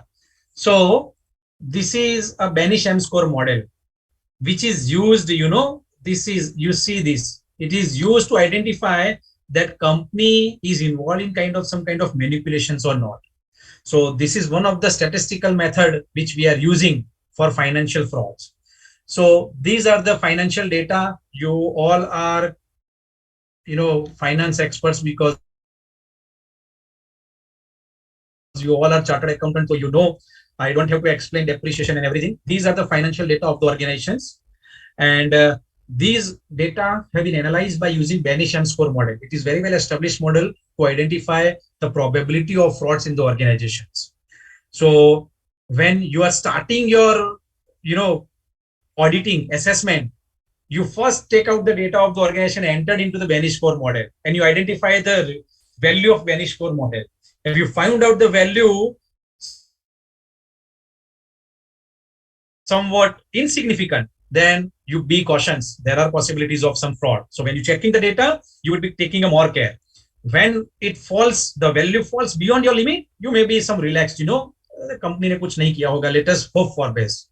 So this Banish M-score model is calculated based on the financial data.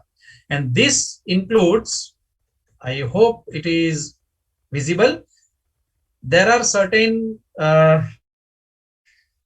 ratios which are being calculated, SGA, selling general administrative expenses ratio, current assets, days sales receivable index, GMI, gross margin. I hope, am I audible? Everything is visible? Yes, sir. Yes, sir. It's visible. Okay, please. If it is not, just do let me know. It seems that I see here there are some connectivity issue. That's why. Gross margin ratio, asset quality index, SGI, depreciation index, sales general administrative expenses index, leverage index, and total accrual to total assets ratio. Banish says, this is developed by Banish. Banish says you calculate this ratio, you put it into certain specific formula, you calculate your value. If your value falls under the specific limit, there are less possibilities of data manipulations. If it falls out of the limit, there are the possibilities of manipulations. So let's see, based on this data, if you will go through Google, you will find the formulas for Banish M-score model. So I'm not going into the formula. I had calculated these ratios, DSRI, GMI, asset quality index, all those ratios I had calculated. And I had put it into the formula. This formula, this Banish M-score model is to be calculated by two ways, considering first 5 variables and considering all 8 variables. What I mean to say by 8 variables, considering 5 ratios and considering all 8 ratios. All 8 ratio means all these ratios. These ratios. These are the 8 ratios, these all ratios, considering all these ratios. So while it is calculated, its value considering 5 ratios, its value is minus 2.05.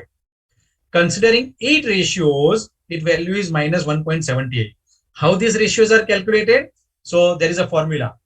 Benisham score M value is equal to minus 6.065 plus 0.823. This is a theory. This is a model developed by Benisham. This value very well established, very well identified and kept over here. So 6.065 plus 0.823 into DSRI, which we have found upside, it is 1.17 something. This is. Then plus 0.906 into GMI, plus 0.93 into AQI, and accordingly, these two values have been calculated. Now, if these two values, answer is this. See,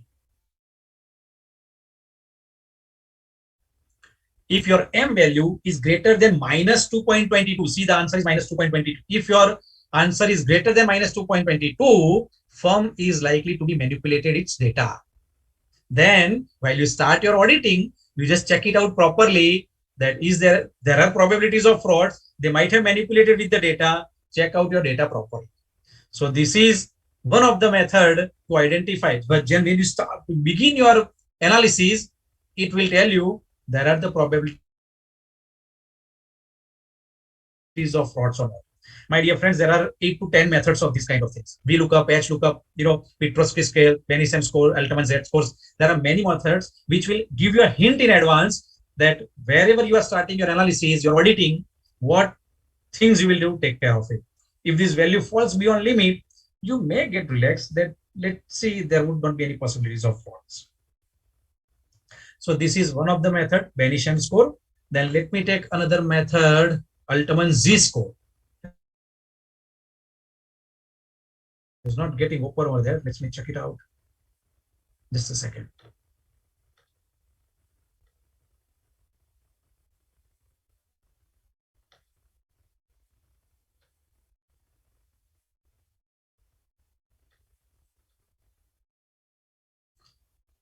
Does this visible? Altman Z score is visible?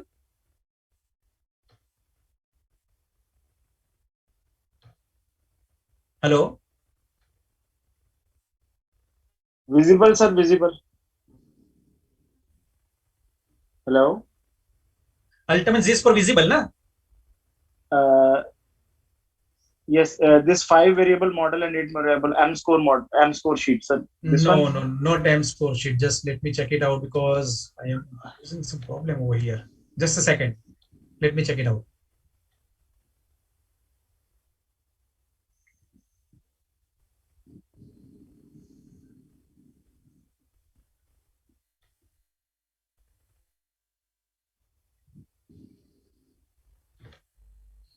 Yeah, let me share.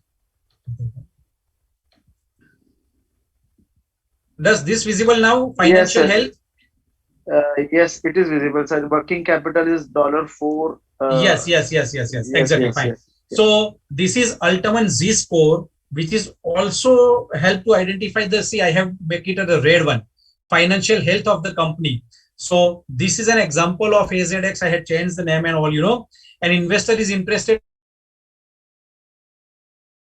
to invest his money in this company and he wants to check out the financial health of the organization. So this will tell you, so this is for an investor, but as a chartered accountant, when you start your analysis, when you start your auditing, just go for this Altman Z score and find out the financial health of the company. What is the financial health of the company? Is it comfortable or not? When you seems that it is not good enough, then you may have some doubts on the data and then you can check it accordingly. So likewise, Benisham score model, there is Altman Z score.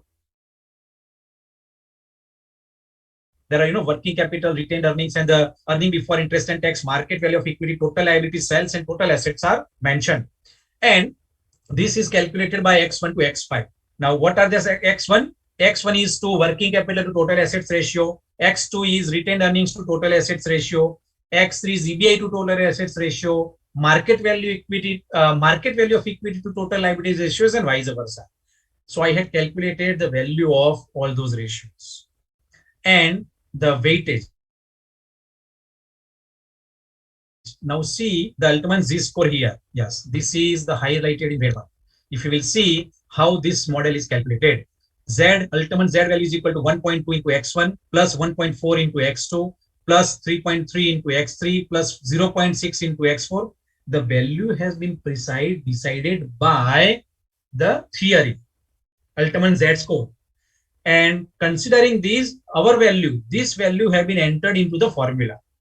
And when we had entered into the formula, answer is 26. Now, how this ratio examined? See, this is. In this model, if Z value is greater than 2.6, then firm is said to be in safe zone. If value is 2.6 to 1.1, gray zone. And value is below 1.1, company is distress zone. So when you start auditing the data of the organization, you calculate Bayesian score. Check out that they did any manipulations or not, probabilities manipulations or not. You check out Z score, financial health of the organizations. This will give you a hint, red flags that how the company is working enough. If they do it probably, in the best ethical manner, the answer would be in the favor. If they do not do so, there are the possibilities out there that they may involve in such kind of frauds. So this will give you a hints. These are the outskirt data analytic techniques. There are in-house data analytic techniques also. These in-house data analytic techniques are to be incorporated into the Tele software, Zoho software, or any ERP system. This will give you a day-to-day reports. But when you are going to other organizations to audit the data, this tool will help you to identify the probability of frauds, and then you can start your work. So these are the tools data analytics tools which are used for forensic data analytics. Yes. So I was here. Other quantitative methods. So friends, I take you to various, qualitative data analytics methods, and then I take you to quantitative data analytics methods. I took unique functions, duplicate functions, SAM functions, and then I took two methods also. And there are other methods which could be for data analytics also. But as time permits, I have taken these methods. This is financial statement frauds, a classic case you all are aware about. This is identified with the data analytics techniques only. See, the number of employees, fake more than 2,000 employees were identified by this SAM. Unique functions, it was identified with these. 365 fake companies where data amount has been transferred from one company to another company was the same case of Satyam. So that's it from my end for today. I had also completed on time. It is 8:57. I tried to take this session in such a way that I had started from the big band macro frauds and micro frauds, and I took you to the financial frauds, and within financial frauds I took you to the white collar crime, all white collar crimes, and within white collar crimes I took you to the forensic accounting and forensic accounting. Within forensic accounting I restrict you to the forensic accounting transactions only, and then I had taken the case studies of forensic accounting data analytics, of accounting data analytics. So I had restricted there are other social media data analytics tools, there are digital forensic data analytics tools, there are bank fraud data analytics tools, different tools are available. But I restrict myself to this data analytics tools only with respect to forensic accounting. I hope I have justified the session. That's it from my hand. If anybody has any questions, they can ask. Thank you.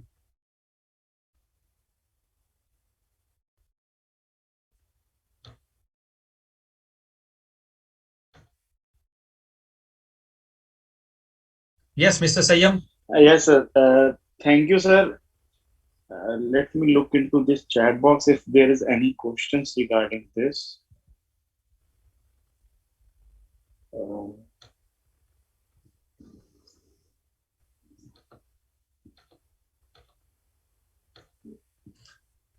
If Mr. Nisar can help me where I can view the questions, I am not able to view the questions which have been asked by the viewers.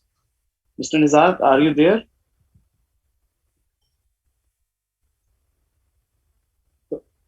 can you help me with the panel where I can see the questions?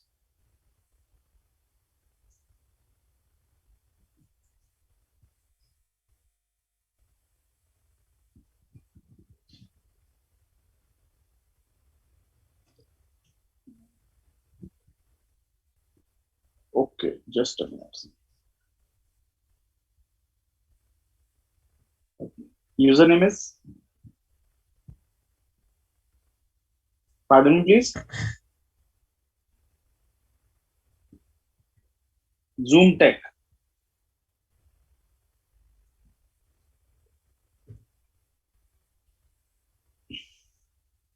I'm not able to get you. Sorry. Can you? Okay, Zoom chat. You okay? Okay. Sorry. Just a minute. Just a minute.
So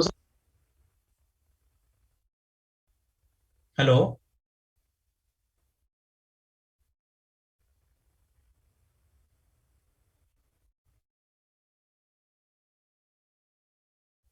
Not an issue.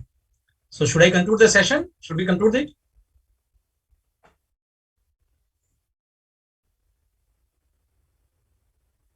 Sure.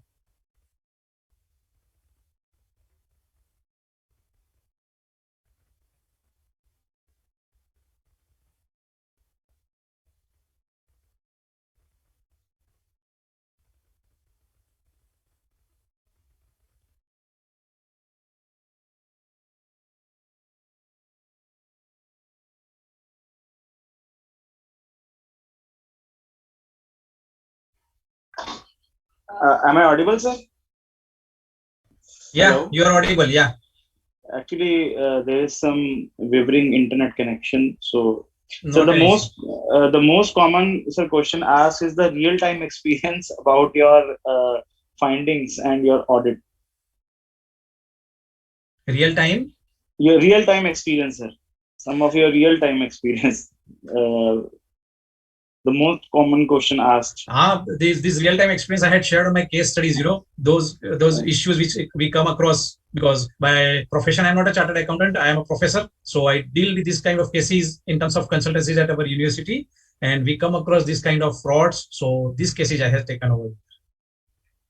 Okay. And the rest are quite quite the questions. I'm going through the questions and I will ask the most asked questions so that it can be addressed to a larger audience. Yeah.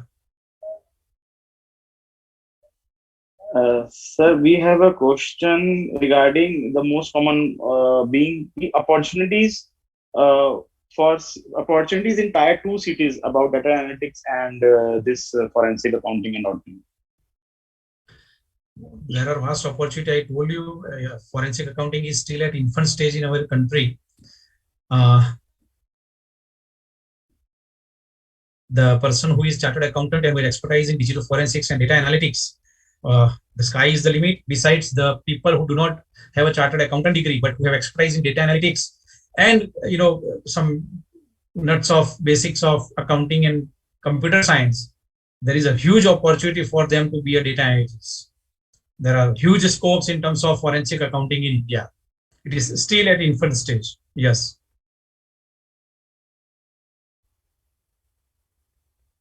And okay, sir. Then, sir, just a question. Have you shared, sir, in the last PPT, sir, did you share your contact details? Because some relevant questions are being asked about Yeah. the contact. I didn't share my details, but I will share it with you. You can, how can we share? Should I right now, or what do you say? Sir, just you can write down on a slide or some Excel sheet, Yeah. so that everyone can note down your contact details. Yeah, I am just, I have shared my PPT. Is it visible? Just a Does minute. my Yes, sir, PPT it's is visible visible? now. Yes, yes, yes, yes, yes. So my email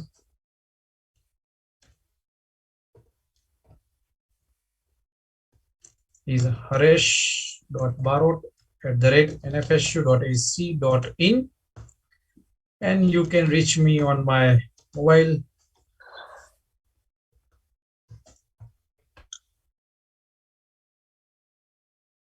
Yes. So both the details are available. My email and mobile ID, my email ID and mobile number, sorry, both the details are available.